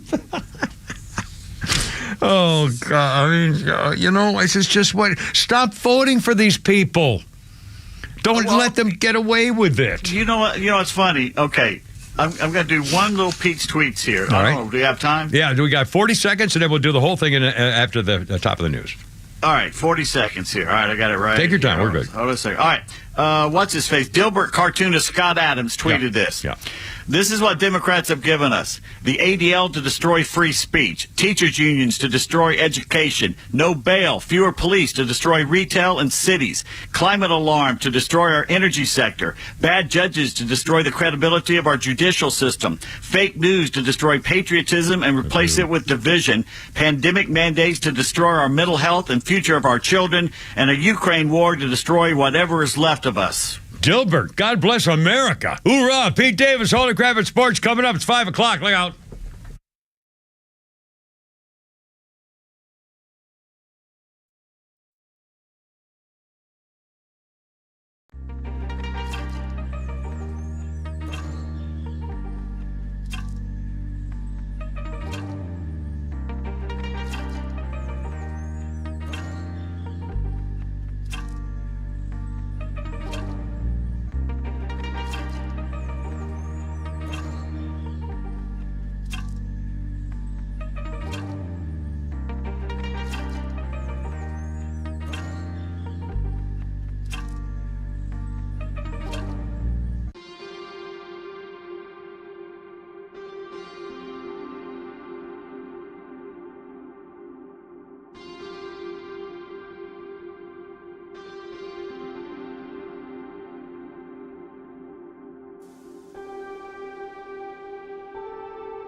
migraine for a week now. Yeah. And the second day of it, I called a eye place up here, and they never called me back. Okay. About while were you doing your interview a few minutes ago? Yeah. Not only did the iPlace up here finally call me back, but the exact same second, the book people I've been dealing with out in L.A. called me at the exact same time. That's not good. What are the odds of that? Well, take care of your business. We'll be all right here for a few minutes if you need to do something. No, screw them. I didn't listen to anyone. All right. And again, I've already warned you, if my phone rings and it's from my veteran services person, I'm answering it because I finally got some help from Dr. Fred Schweibold. God bless him. What a wonderful name. My radiologist guy from my Agent Orange Vietnam stuff. Just one of the greatest doctors I've ever known in my life. And now retired, having a great retirement. And his people took care of writing stuff from my medical files. Because, again, it's just unbelievable. Piedmont Hospital does not, they told me they don't keep records past 10 years. So my 20-year stuff I need to file for the Veterans Administration is gone forever. So Dr. Fred Schweibold, man, took it upon himself to dig up some. Anyway, I can't thank him enough. And again, it takes 6 or 8 months to try to make an appointment to get things done. So if my phone rings and I'm getting an appointment, I'm taking the call. I'll get back to you later. If you want to call us on the phone, in fact, we have a call. Hold on, we'll get to you shortly, sir. 404-741-1230, 741-1230. Donald Trump is trying to get to federal court as opposed to your Fulton County business. Several of them are. There's no way that a judge here in Atlanta or Fulton County will be able to take all of those defendants at the same time in next month. I mean, come on, you're killing me on this. Everything's going to go to the Supreme Court. I predict that every single one of these things will be thrown out. You can't. I mean, it's just these process crimes. A lawyer doing his job, challenging the results of an election like the Democrats did with Al Gore. Every one of them challenged the results of the election. Stacey, Stakey Big Fat Loser Abraham, still thinks that she's challenging the election, that she's the governor of Georgia. So, screw this stuff. And James Comer's still going after the 100 documents proving that there was a link with the White House while he was vice president, President Crime Family. They've got it. In fact, there's notes that say VP signed off on this to Hunter's company. And yet the archive people are slow jerking them around because they're giving redacted documents out there. Anyway, that's just some of the newsy stuff going on here. Typical and despicable. What's going on with our country? Stop voting for these people. 507. Holy Grabbing Sports coming up, Pete. First, this is a weird story, Pete, and I know what I would have done, but I know what you guys would have done too. A traveler on a recent flight, a low-cost airline flight from Bangkok, Thailand to Vietnam. And a 27-year-old woman was on this flight, and she started feeling dizzy. And she started feeling ill, and something was smelling, and it was really affecting her. And then she looked over to her right, and the guy behind her had put his bare foot on her armrest. She noticed the guy in the window seat behind her put his bare foot up there. And he was moving around trying to get comfortable, so he's moving his dirty, stinky bare foot around on her armrest. She said, I tried to shift in my seat to make him aware of my discomfort, but he pretended not to notice me or didn't notice me. She called a flight attendant. She started taking video of this guy's foot, hoping he'd say, sir, you're being recorded. This is very rude. And she called the steward eye over there, and apparently eventually the stewardess got the guy to take his foot down. But she said it was unhygienic. They had to wipe down the armrest and all that. Anyway, my God. Pete, let me just ask you very calmly. If some guy behind you on a flight had put his stinky bare foot on your armrest, what would your reaction be, sir? And how long would it take for the reaction to express itself? As a functioning Christian, the first thing I would have done, I'd turn around and said, sir, you're going to have to remove your foot. No. Okay? And then I would call the flight attendant to come bring me a wipe to wipe it down, if he did. If he didn't, I say, I'm going to call the flight attendant. If she won't take it down, I will take it down, and you will put that foot back with less toes than when you put it up here. Flounder? Oh, Flounder's not near the mic. Sorry, he's right, sir. Our phone guy's still there, right? We'll get to him in just a second, sir. Flounder, what would you have done if a guy put his bare, stinky foot on your armrest? I would turn around and warn him once. So if he did it again, he wouldn't have a foot.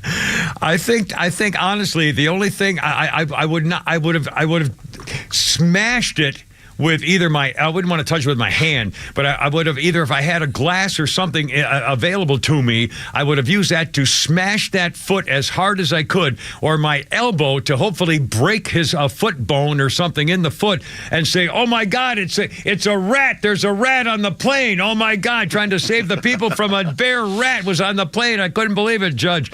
And make him suffer. There's no possible explanation for why a person would do that. Order some coffee and pour the hot coffee on it. Well, I mean, how it couldn't last that. How could you last more than 2 seconds seeing a guy put his bare foot up there?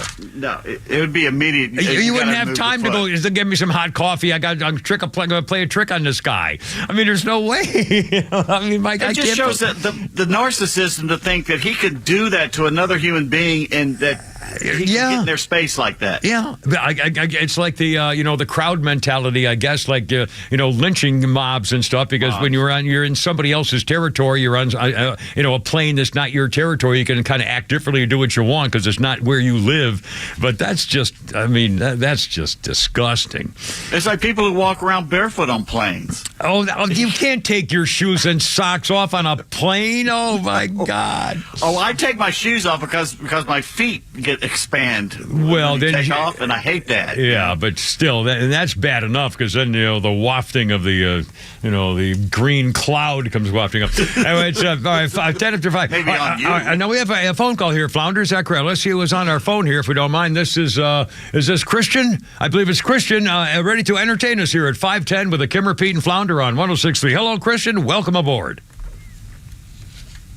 Hey, Christian, I got some guests from WAAF, the Boston Who Rock. Boston Who Rock. Everyone. Yeah. Hey. Yes, sir. Hello, we're from WAAF. This is Mistress Terry, and I like to thank you about the songs you played. Last month, you played Ozzy Osbourne and Metallica. Metallica? It reminds us of inspired inspiration because we have to sign off to ways because the K-Love has bought us. Those crimson jerks. Yeah. Christian K-Love jerk. Yeah, they really got us bad, man. They killed us. Unbelievable. Listen, thanks for the update, Christian. Again, you can't say enough about people supporting us for our radio recurrence of our careers. A tremendous thing there for sure. By the way, we got a lot of relations. We got Holy Crap at Sports with Pete next year in a second. Also, James Gregory and Scott and tweets, and we got a whole bunch of stuff coming up. And also a couple of warnings about kids and guns. And the poor Regine Trachin, the podium princess, Shirley Temple, has now split from her former CNN anchor lesbian partner, and now they have to split up, being single moms together, to co-parent their adopted 9-year-old daughter between the two girl mommies. Because they were celebrities, they got the kid easily. Oh, sure, they were able to get the kid. If you're too, come on. You going to say no to these people? They're black and they're gay and they're girls. I mean, you kidding me? Also, the Cavender twins are talking about their looks in the Miami Hurricanes. Are they like the Milton twins? Maybe we've heard of the Milton twins. I don't know. Anyway, it's coming. First Pete text coming. 5:12, almost 5:13. And the boyfriend who had to help his dying young friend who was a girl because she didn't want to die a virgin. So what's a guy to do? 5:13 with the Kimmer, Pete, and Flounder.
All right, look out. Coming up, you're going to hear the names Kevin Love, Scott Rasmussen, and Dan Marino, plus some football, happy stuff, and baseball. We got it all with the greatest sportscast podcaster. Holy crap, it's sports with Pete Davis. Braves win 8 of 10 on a tough West Coast road trip, come home, have a day off, then go out and lose to one of the worst teams in baseball, the Cardinals, 10-6. That's just unbelievable. The only way to top that would be to lose again the next night, time 11-6. I was going to stop watching. I said, well, damn it, it must be me, or I can't believe this. What the hell was going on? And Spencer Strider on the mound. Strider, it was going to be a shutout.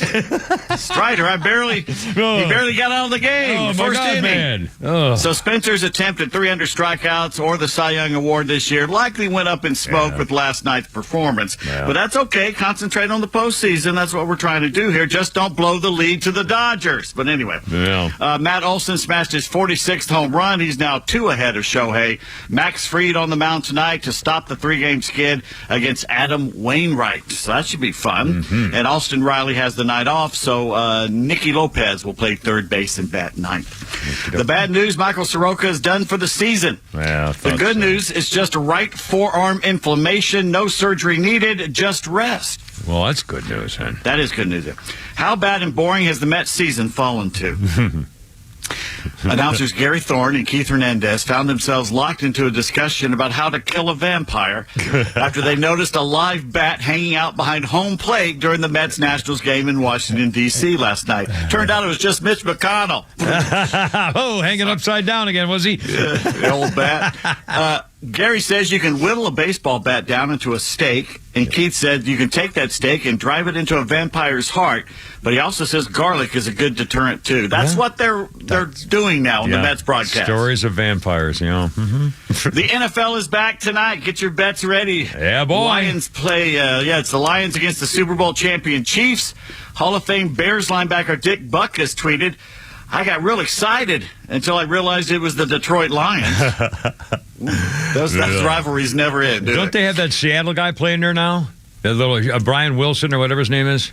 Brian Wilson? I don't know. Who's the Seattle quarterback? A little short quarterback in Seattle then got traded somewhere. Okay, that guy got traded Russell to Wilson. the Denver Broncos. Broncos, that's right. Who's playing for Detroit? Russell Wilson. Detroit has Jared Goff. That's right. Okay. He played very well last year. Yes, he did. Yes, he did. The Steelers have a big old logo on the floor of their locker room in Pittsburgh. If anybody dares step on it, reporters, other players, anybody, for any reason, the players get really, really angry. Okay, so Minka Fitzpatrick has gone so far as to place stanchions around the logo and rope it off. Oh, come on. It's a locker room. Here's an idea, Minka. If you don't want something stepped on, stop putting your logo on the damn floor. Give me a break. Hang it on the wall. That's the stupidest thing. They're just looking for reasons to be ornery. Place it on the ceiling. All the Falcons were the same. I mean, they all feel this way. Don't put the damn logo on the floor. Yeah, don't put. Yeah, it's just. Texas A&M is like that. They got some seal of the college or something, and you can't step on that seal or all hell breaks loose. I'll be there tomorrow. If you needed another, you got plenty of time. If I were retired, I'd do it. I swear to God, if I were still retired and hadn't lost everything, I'd have driven my car over there with a camera and said, here, well, look at this. How do you like me now? Yeah. Well, Neil Bortz would have met you there because that's his alma mater. Yeah, he would have something to say what was he going to do about it? Get you fired. If you needed another reason to believe that scientists have far too much time on their hands and waste too much money on useless knowledge, UCLA researchers found that NFL wide receivers believe they are slimmer if they wear numbers between 10 and 19 compared to those who wear numbers in the 80s. Okie dokie. I'm not kidding. Tax money probably went to fund this. I'm sure of it. The scientists have solved all the big questions of nature and can now concentrate on football stuff like this. Now, I understand UCLA researchers have proven their theory about brontosauruses, too. Seems the dinosaur is thin on one end, much, much thicker in the middle, and then thin again on the other end. Well, there you are. That's according to UCLA right there. Thank you. Caesars Sportsbook has the Chiefs 6-1 odds to repeat as NFL champions. The Texans and Cardinals have the worst odds at 200-1. Kansas City is plus 650. The Falcons, what do you think they are plus? Well, I don't know what that. In other words, a plus means that they're. I have no idea. Don't even ask. I don't me. really know what it means. If Kansas City is number one at plus 650, how far do you think the Falcons are? 10 million. I mean, it's can't be in the same ball game. You know about much 200, gambling as 300. I don't know how. 6,000. Well, I don't know what that means. In other words, you'd have to play, the other team is 6,000 times better than the Falcons. I don't know what the numbers mean. I really don't know what they mean. By the odds, if you take 6,000 times, they'll beat the other team once. The bookie knows. I mean, seriously, I don't know what those numbers mean. Is it the number of times before you win against that team? You know what? Who'll come over and explain it to you? I don't know. Moose and Rocco will come explain it to you. Hey, the judge find his wallet. The NFL season hasn't even begun, and the Saints have already been caught cheating. Oh, boy. Rookie quarterback Jake Haener suspended the first 6 games of the regular season, violating the NFL's policy on performance enhancers. Oh, my God. Jake, who was great at Fresno State, claims he has no idea how the drugs got into his body. I'll be darned. As he met his pusher in the parking lot of Saints practice facility. Well... Just kidding. The Saints don't have a practice facility. One of the new Commanders owners says you can forget about the team going back to the old Redskins name. Yeah. That ship has sailed, says Mitchell Rales, although he did leave the possibility open of them dropping the Commanders moniker for something else. I'm not nuts about the command. I don't know what it means. I don't either. I don't like it either. Yeah. And if a clot-shotted NFL player suddenly grabs his chest and drops to the field motionless, but after several minutes is revived by the paramedics using defibrillators while the hushed crowd and the crying teammates kneel and pray, make sure you keep an eye on the cheerleaders. Oh. Wow. The Onion is reporting that cheerleaders this season in the NFL have a special celebratory routine for when paramedics announce that the football player is not dead. They're going to go into a whole thing. Just boom, ba, baby. He's alive. He's not dead. He's not dead yet. Well, yes, you're going to be. Stone cold in a moment. Okay, just a moment. Boom. Something happened in college football yesterday that you may never see again. Mark this down, all right, boys sir. and girls. Yeah. Alabama head coach Nick Saban almost apologized to a reporter. Oh, no, wait a minute. Last night after their win, Saban nutted up on a scribe after he asked a question Nick did not like. But at his news conference yesterday in Tuscaloosa, Saban looked over at the man and said, "Your question the other day wasn't a bad one after all." He then answered the question. What was the question? I don't know, but let me remind you, Bama had won the game, and he still was nutting up on. Well, he's a jerk. I mean, his head is getting a little full for the things in there, I think. Okay. Steve Spurrier is back in the news. Speaking of big heads, the former Florida, South Carolina NFL coach says, forget the Crimson Tide versus the Longhorns this Saturday. Yeah. The big game is Colorado against Nebraska. Oh, really? All right. Well, with Deion. Someone get Steve a Mai Tai. He's been out in the sun too long. He just wants to see Deion running up and down the sidelines in his wheelchair. I mean, that's going to be fun, but that does not touch Alabama, Texas, please. And we all know why Brian Kelly left Notre Dame for LSU. He wants to win natties, and the money is better. Yeah. But now Kelly is saying the quiet part out loud. On ESPN, Kelly said, quote, "There are priorities at Notre Dame. The architectural building needed to get built first. They ain't building the architectural building here first. We're building the athletic training facility first," end quote. There you go. In other words, academics ain't job one at Louisiana State University, but we all knew that. By the way, is the Archie Manning kid at Texas? Is he playing? Yes, Archie Manning said, but he's not going to play, right? Quinn Ewers was the starter, and he got hurt a little bit last week, so I don't know if Arch came in or did not. I don't know what. I think Quinn's going to play Saturday. At least that's what they're saying. Now, I have not seen any video of Arch Manning. I haven't heard anything much about him. They keep it kind of low down, I think.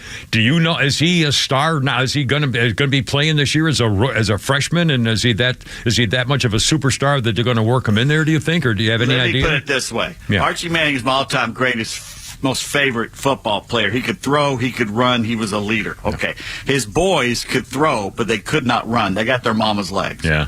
They could not run. Arch has both his granddaddy's legs and his uncle's arms. Yeah. And his father's athleticism, because Cooper was the best athlete of the bunch of them. Yeah. And he was one who had the back problem. Yeah. Yeah, this neck thing. Yeah, went on there. Yeah. Southern Cal quarterback and reigning Heisman Trophy winner Caleb Williams' father has a warning for the NFL. Oh. If Caleb doesn't like the team that might draft him number one in next year's draft, He's just going to come back to Southern Cal like Matt Leinart did. Well, don't blame him there. He's not the only guy. How about the guy, what was it, wasn't going to play for San Diego? Eli Manning. Yeah, he went to New York. Yeah. Yeah, that was it. Well, I don't blame him. I wouldn't either. If you were, really, I wouldn't go to the worst team in the league. If you have another year of eligibility, go back to school and have all the girls come up to you say, I want to kiss you. You know, I mean, geez, my God. If Arizona drafted me, no way in hell I would go there. Yeah. No way. No. And it looks like the battle of the big brain billionaires is not to be. UFC leader Dana White says the bout between Elon Musk and Mark Zuckerberg will likely never take place, which is too bad. It would have been the first recorded example of a human being fighting an alien. He's from look at Zuckerberg. Look at his face. It's the face that they put up whenever they have like a ghostly zombie look of an outer space creature. It looks just like him. It's a Twilight Zone face. It's exactly that. I mean, it's like somebody put things on a potato to make it a face. I'm sorry, this is true. It's like someone wiped his face clean and tried to start over with crayon. And there's something missing, or it's in the wrong place. There's something. It's just not. Well, there's a soul missing. Yeah, you know that's true too. You know, we got more sports things. If you have a moment, or you got more sport coming here. Go for it. Kevin Love, the NBA guy. Kevin Love's birthday, 35 today. Also on this day, 1979, Scott Rasmussen and his father Bill make their debut on cable television with their new company, 24-Hour Sports. ESPN, 1979. And on this day, 1986, Dan Marino of the Dolphins sets an NFL record, his 100th career touchdown pass in only his 44th game, which is pretty good for he had probably the quickest release. He and Namath. I still can't get over Namath's release. And when you ever seen that special on Joe Namath documentary, man, it's really, really pretty cool. Anyway, let's see what else. Riley and Olsen have now homered. The Braves have homered back-to-back 15 times. Riley and Olsen have gone back-to-back 7 times this season. The Braves are tied with the Astros for the Major League lead in the category of back-to-back home runs 15 times. The Braves are, a single season. The Giants, Barry Bonds and Rich Aurelia did it in 2001. Braves have a Major League leading total of 263 home runs. They need 45 more to break the all-time record of 307 set by the Minnesota Twins in 2019. Well, we know that in 2019 it was a juiced ball, so that's a joke. Yeah, I think that I do remember that. Also, what do you think about this? And we almost out of time here. Nick Bosa had a holdout, and now he signed a lengthy contract extension with the 49ers. It'll make him the NFL's richest defensive player ever. And Joe Burrow, the Bengals, is about to sign the richest contract ever for any NFL player. $170 million over 5 years. $122 million guaranteed. $34 million a year. Too much. He gets hurt. Holy smokes. Aaron Donald, $102 million. Bosa's older brother, Joey, got that for, holy cow. Well, good for you. God bless America. What a country. Anyway, it's almost coming up at 5:30. Well, James Gregory and Skynet and, Peach Tweets and, the boyfriend and making love because, she was dying and it was her last wish. Oh, honey, I got to be a gentleman. It's at 5:30. Look out. Here we go.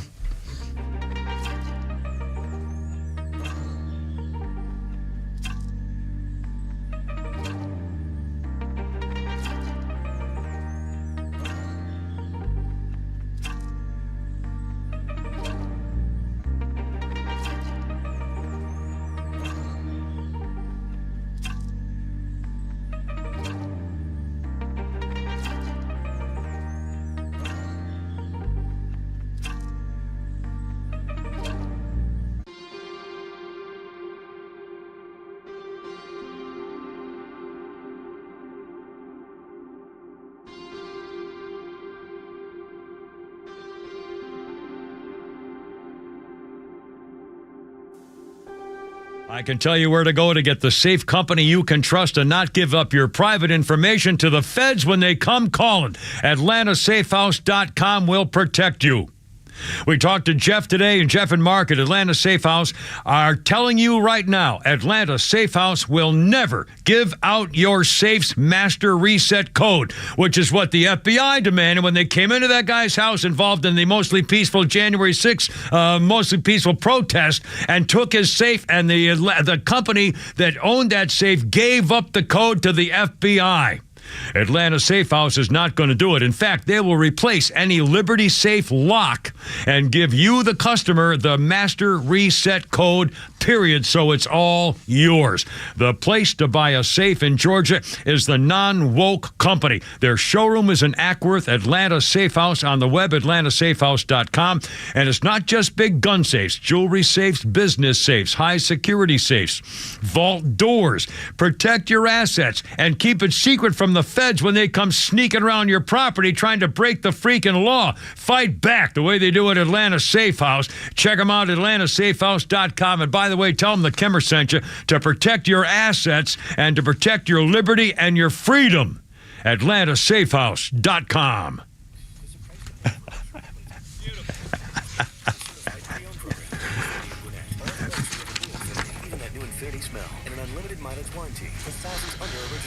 Details at infinityofgwinnett.com.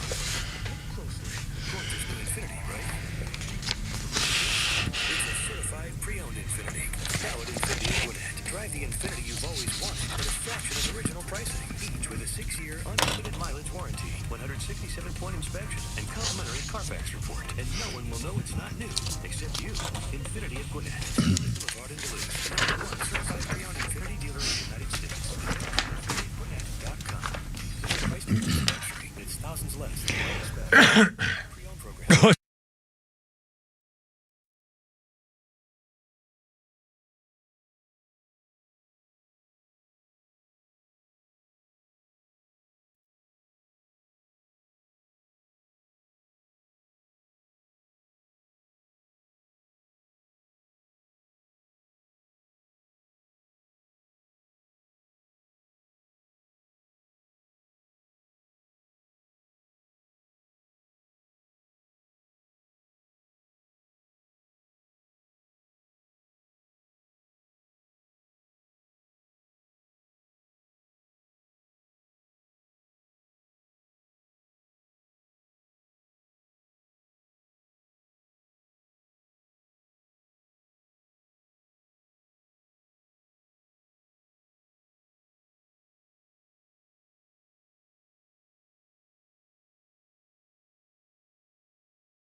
let's see. Oh, by the I way, intentionally left that out because I don't. I know. I acknowledge that. I want to acknowledge the fact that he was a cheat, and he eventually did acknowledge that he was juiced. Yeah. Which which is the only good part He's about it. He's tried to make amends. Yeah. I'll give him that. But he was a cheater. Yeah, he was a cheater. He knew at the time. He's shaking the hands and hugging the Maris family, knowing he's just cheated their father out of his legacy. Totally agree. Absolutely agree. Absolutely agree. But he did come. So anyway, he had number 61 in the game against Sammy Corked Bat Sosa and the Chicago Cubs. That was in 98. Then in 2001, same day, Barry Bonds hit number 60. Only the fifth player to hit 60 home runs in a season. And again, talk about, juicing. Again, this whole, here we go. I mean, what's baseball supposed to do about that? Has anybody... You can't do anything. It ruins stats forever. It just basically, the one huge thing we all had is we could look back from the 1800 and on, and you could compare different eras, maybe not the different players, but it basically destroyed a whole lifetime of looking at the stats and stuff because it meant nothing after that. Yeah, it's not right.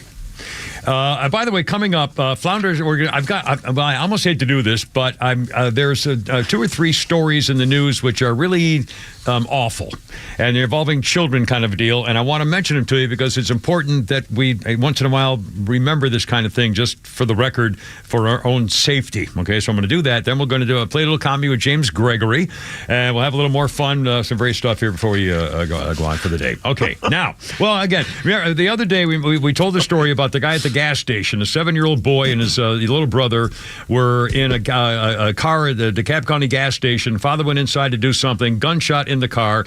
He had left his gun apparently where the little boy could find it, and either the 6-year-old shot the 7-year-old or the 7-year-old shot himself. Either way, the 7-year-old is dead. That happened on Monday in DeKalb County. They arrested the father, and that was on Monday. And then it was a Texaco on Rock Chapel Road. Gunshot wound to the head. The father, 42-year-old Dante Daughtry, arrested. Second-degree murder charge and cruelty to children. That was Monday. Tuesday, a 1-year-old boy died after shooting himself at a Cobb County home. The owner of the gun also arrested. Conrad Carrington Clark, a child in his Cobb home, found a loaded gun, fatally shot himself in the head. The child was 1 year old, identified as Royal Clark. And because the gun was available, that's another second-degree murder-type charge, as well as all kinds of other stuff, including cruelty to children and so forth. And then a child was shot Tuesday at a Southwest Atlanta complex. A girl was conscious when they got there. She wasn't killed. Martin Luther King, 6-year-old girl. Again, gun lockups. They have gun safes if you have a gun around, but you're going to do it. Have a little gun, a pistol safe. They're not 50 pounds. They're little pistol safes. You can lock it up. Nobody's going to get to it. Anyway, just a thought. Atlanta Safe House. We just talked to them a little while ago. Now, one more kind of a horrible thing. Actually, 2 more. I'll keep it quick. A mother is suing Peloton. One of the exercise bikes fell on her son, who was 33 years old, right before his birthday. He was working out, and he was doing a special program, which is called the Peloton Tread Plus, and it's called a core workout, where the workout requires riders to disembark the bike to conduct exercises on the floor. So the son disembarked the bike and used the bike to assist in pulling himself back up. Unfortunately, the bike fell over on him and spun around and impaled him on his neck, severed his carotid artery, and he was dead right there. That's the way the cops found him when someone said, gee, let's go check on the guy. So the mother's suing Peloton because he pulled himself up by the bike. It says to use the bike to assist you getting up, but be careful. But it wasn't, I don't know, she's suing because of the recklessness. And one more thing, and I couldn't even barely finish this story, but just for the record, to be aware, in, I think I can't remember which, it doesn't matter, American state someplace, parents have 4-year-old twins. The parents put the twins to bed. Twins, of course, are twins. They do everything together. Put the twins to bed. Parents go to bed. The next morning, mom comes in to wake up the twins. They're not in bed. And so she looks around the room, and she opens up her cedar toy chest, and both the twins are in there, and they're dead. They apparently suffocated and couldn't get out, 4 years old. And I can't believe it. I can't believe it. And can you imagine? Her 4-year-old twins both I can't talk about it anymore. It's just so if you have chests where old refrigerators, if you have an ice, honestly, it happens. So it's still happening. So just be careful. And I never would have thought of that. The two little kids could get into a chest like that and die because they couldn't get out. For 540. One more thing, and then we'll do some James Gregory. And I have not seen the video. I should have. I didn't have a chance. Well, I had a chance. I didn't do it. And I should have, and I forgot. There's video out there, 15 seconds, of what happened at Redan High School the other day when a DeKalb County School District Police Chief named Bradley Gober was involved with an arrest of a kid at the campus, Redan High School. Okay, now Chief Bradley Gober is on paid administrative leave because of what he did to break up what was something going on with a kid. The 15-second clip shows the student walking out of an office confronting a woman who's handcuffed by an officer. The chief steps between the officer and the student who got in the way. The student starts to walk away, and then the chief's right behind him. The student yanks his right arm away from another cop, so the chief grabs the student from behind with both arms. The student inches forward a bit, and then the chief lifts him up and took him down on the floor. The chief was on top of the kid for a few seconds before another officer handcuffed the kid. As everybody's checking it out, the kid is 17 years old. He's been arrested on charges of obstruction and damaging school property. Now, to me, it doesn't explain more than that in the story that I have here, but clearly, to me, it sounds like this kid was involved with the cops who were arresting another girl, and he was trying to do something about it, was messing along with the chief, and finally the chief said, okay, that's enough, kid, stop messing around, we're trying to work here, and put him on the floor. So, too bad. He also got arrested. Obstruction of property and damaging and obstructing of the police. He probably deserved to get a little roughed up to get him out of stop being a punk. And now this chief is on paid land. They're going to get this chief now. This is Redan High School. What the hell, man? DeKalb County. So now all of a sudden this chief's going to be in trouble, and the parents got probably some racial thing. God knows they're going to put that on somebody. This is nonsense. Well, stop fooling around. In his defense, if he is a punk, he is going to Redan, and that's what they're famous for. Well, isn't that their mascot? Is the punk? It's a punk. As someone who went to Southwest DeKalb, let me tell you. Yes. They're punks. Anyway. Here we go. Breaking news. And breaking news is always timely, as we've figured Yes, out. it would be. Anyway. tell him, Flounder. What? I told him on the break I'd hit the breaking news after we came back after you did your birthday stuff, and of course I got distracted back there. I got a text from Pete that just said hello. Well, let's break our news with a little comedy, shall we? It's 5:43. Wait a minute. We got to get the breaking news. Oh, we have breaking news. News. Now you should have broken the news. My God. All right. My God. Now I get it. Okay. Oh, Jesus. Mary and Joseph. Okay. And then he didn't play the sounder, and you started doing those horribly sad stories like, oh, my God, he's going to break in. Well, it's not breaking now. All right. Mark Bowman reports that Austin Riley is out because he's battling a bug.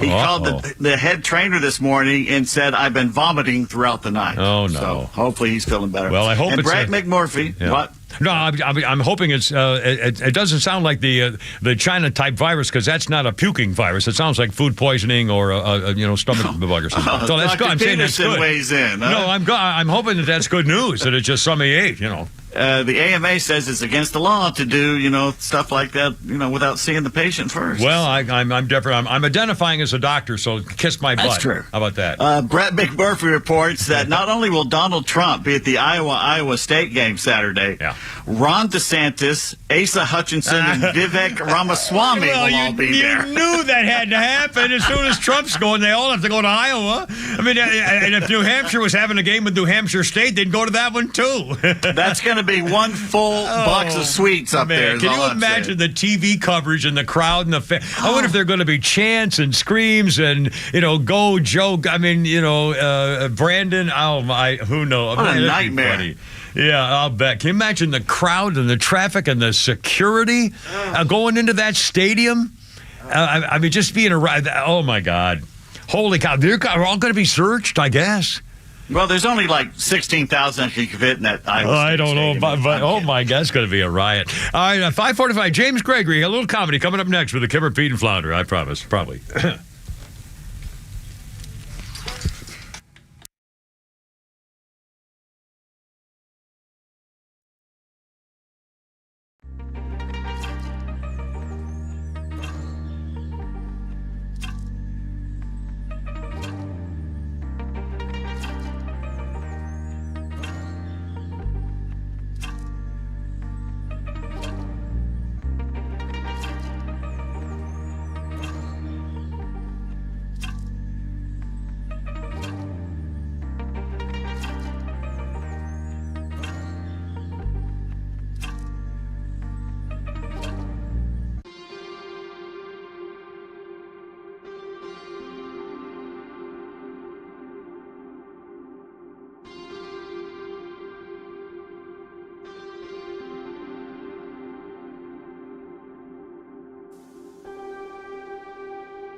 I'm going to do that tomorrow. Let's do that tomorrow. And we also have the rules for dating and stuff with that young girl and her husband or her boyfriend. By the way, this thing's a little loose. Maybe the headset thing. I'll let Mike know. Just for the record. It might be my cord, but it's fine at the moment. It's probably you. It's probably me. Yeah, I hope it's a microphone. All right, now hold on a second. All right, a couple. Very much. All right, James Gregory coming. Hold on. Quick birthdays. Gloria Gaynor. I Will Survive. The singer, 80 years old today. And Chrissie Hynde, lead singer of the Pretenders. Chrissie Hynde is 72. Brass in Pocket, Middle of the Road, Back on the Chain Gang. I remember them, Back on the Chain Gang. What was that? That was a funny sound. Was that a microphone sound? Let's see. That one's so good. Here we go. On this day in history, 1996, and it was 11:15 p.m., just after a Mike Tyson fight. Ex-con Tupac Shakur and Suge Knight were shot riding in Suge's BMW 750 sedan on the Las Vegas Strip. Tupac was shot 3 times in the chest and died 6 days later. Shrapnel grazed Suge's big head. That's how Flanders Guy writes it. Suge's big head. A total of 13 shots were fired at the car. After the shooting, Suge made a U-turn, headed west on the Strip. The police reached the car on the Strip where it was caught in traffic at Harmon Avenue. An ambulance picked up Tupac and Suge, took him to University Medical Center. Pac underwent the first of 3 operations. His right lung was removed to stop internal bleeding, and he died 6 days later. These days, Suge Knight still gets shot from time to time, the guy writes, but right now he's cooling his heels in jail for that hit and run where he ran over one of his buddies. Not that there's anything funny about it. Sorry. I dropped my thing on my thing there. And let's see, is that on the thing of the thing? Okay, we're done with that. All right, now time for a little something, a little comedy, a little James Gregory, ladies and gentlemen, as promised. And I don't know if it's true or not, but I've heard rumors that Kmart now has a brain surgeon on their payroll. I mean, it's kind of obvious those cashiers got their lobotomy somewhere. You ever heard somebody say this? I think I'll make a quick stop here at Kmart. Not likely, no. No chance. Takes you 30 seconds to find what you want and the rest of your life to get through checkout. Now, let me illustrate this for you very quickly. It's Saturday morning, you're off work, you're cleaning the apartment. You need 1 can of Comet for the bathroom, that's all you need. You run over to Kmart, you know you won't be in there long, so you park where it says no parking. You leave the motor running. You dummy. But sure enough, once you get in the store, it only takes you about 30 seconds to find what you want.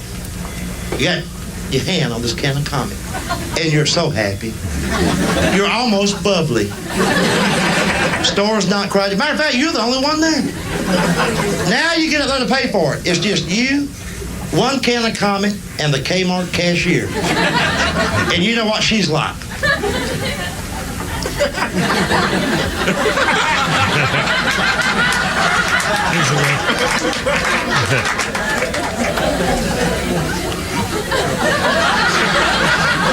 Well, we can't, of course, see when he's making faces.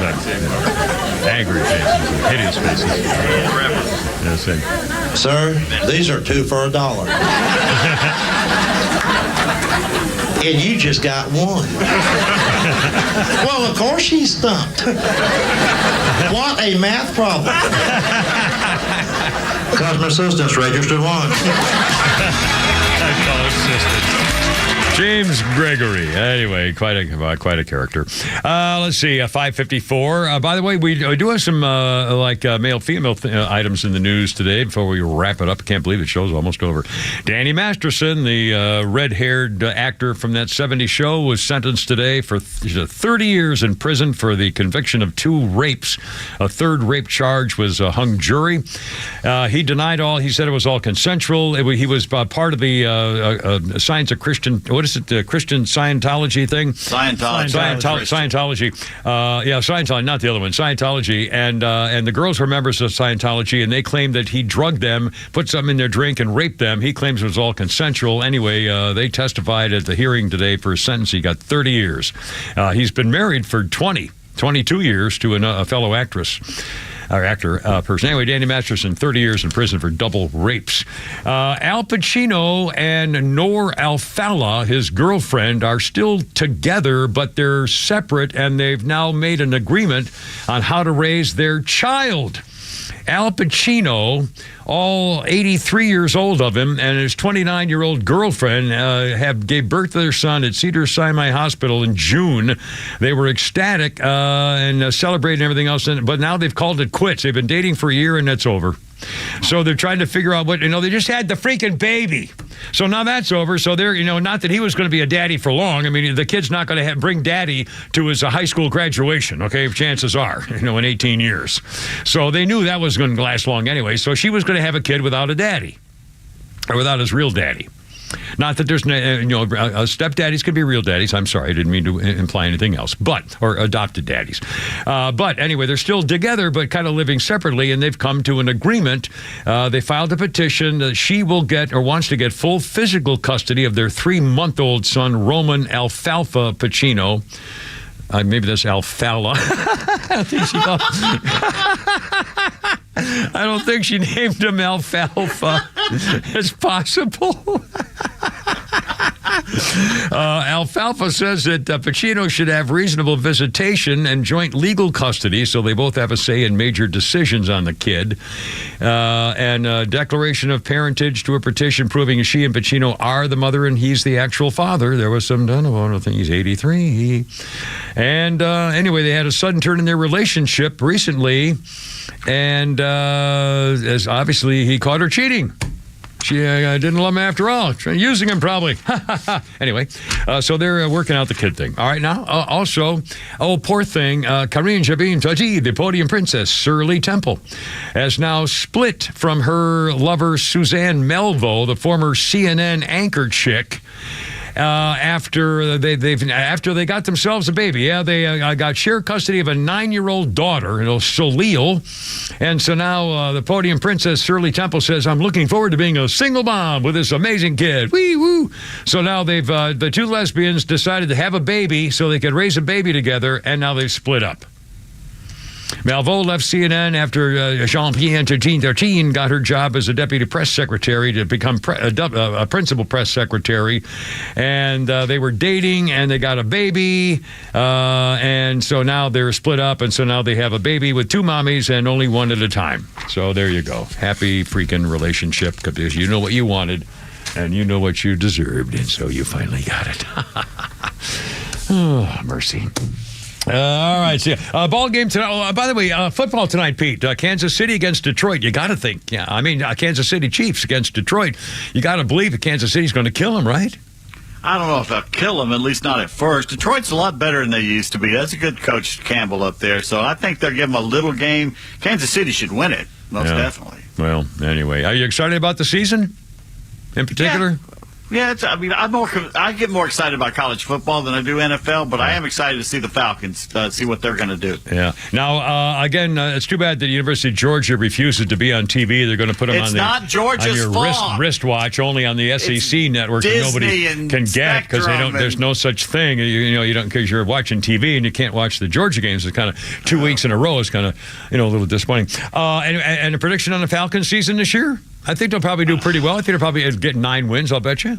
With that easy schedule, if Ritter does okay and Bijan is what we're thinking he is, the question mark to me is going to be the defense. Playoffs. They got a new defensive coordinator.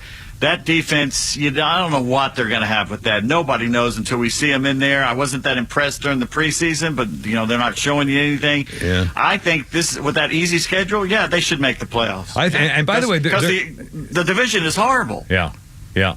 The easy schedule should do it. But I think at least they're talking about the new speed, something or other on defense. It should be really good this year, even though, of course, at preseason it's hard to tell with your starters not playing all the time. But anyway, good luck. And remember, speaking of relationships, never ask a woman how she's doing if she's eating ice cream out of the container, ladies and gentlemen. Anyway, so coming up on 6 o'clock, Hoorah, Semper Fi. I got to go. You're killing me. Pete and Flounder. Guys, we'll do it all again tomorrow. Look out. Herp.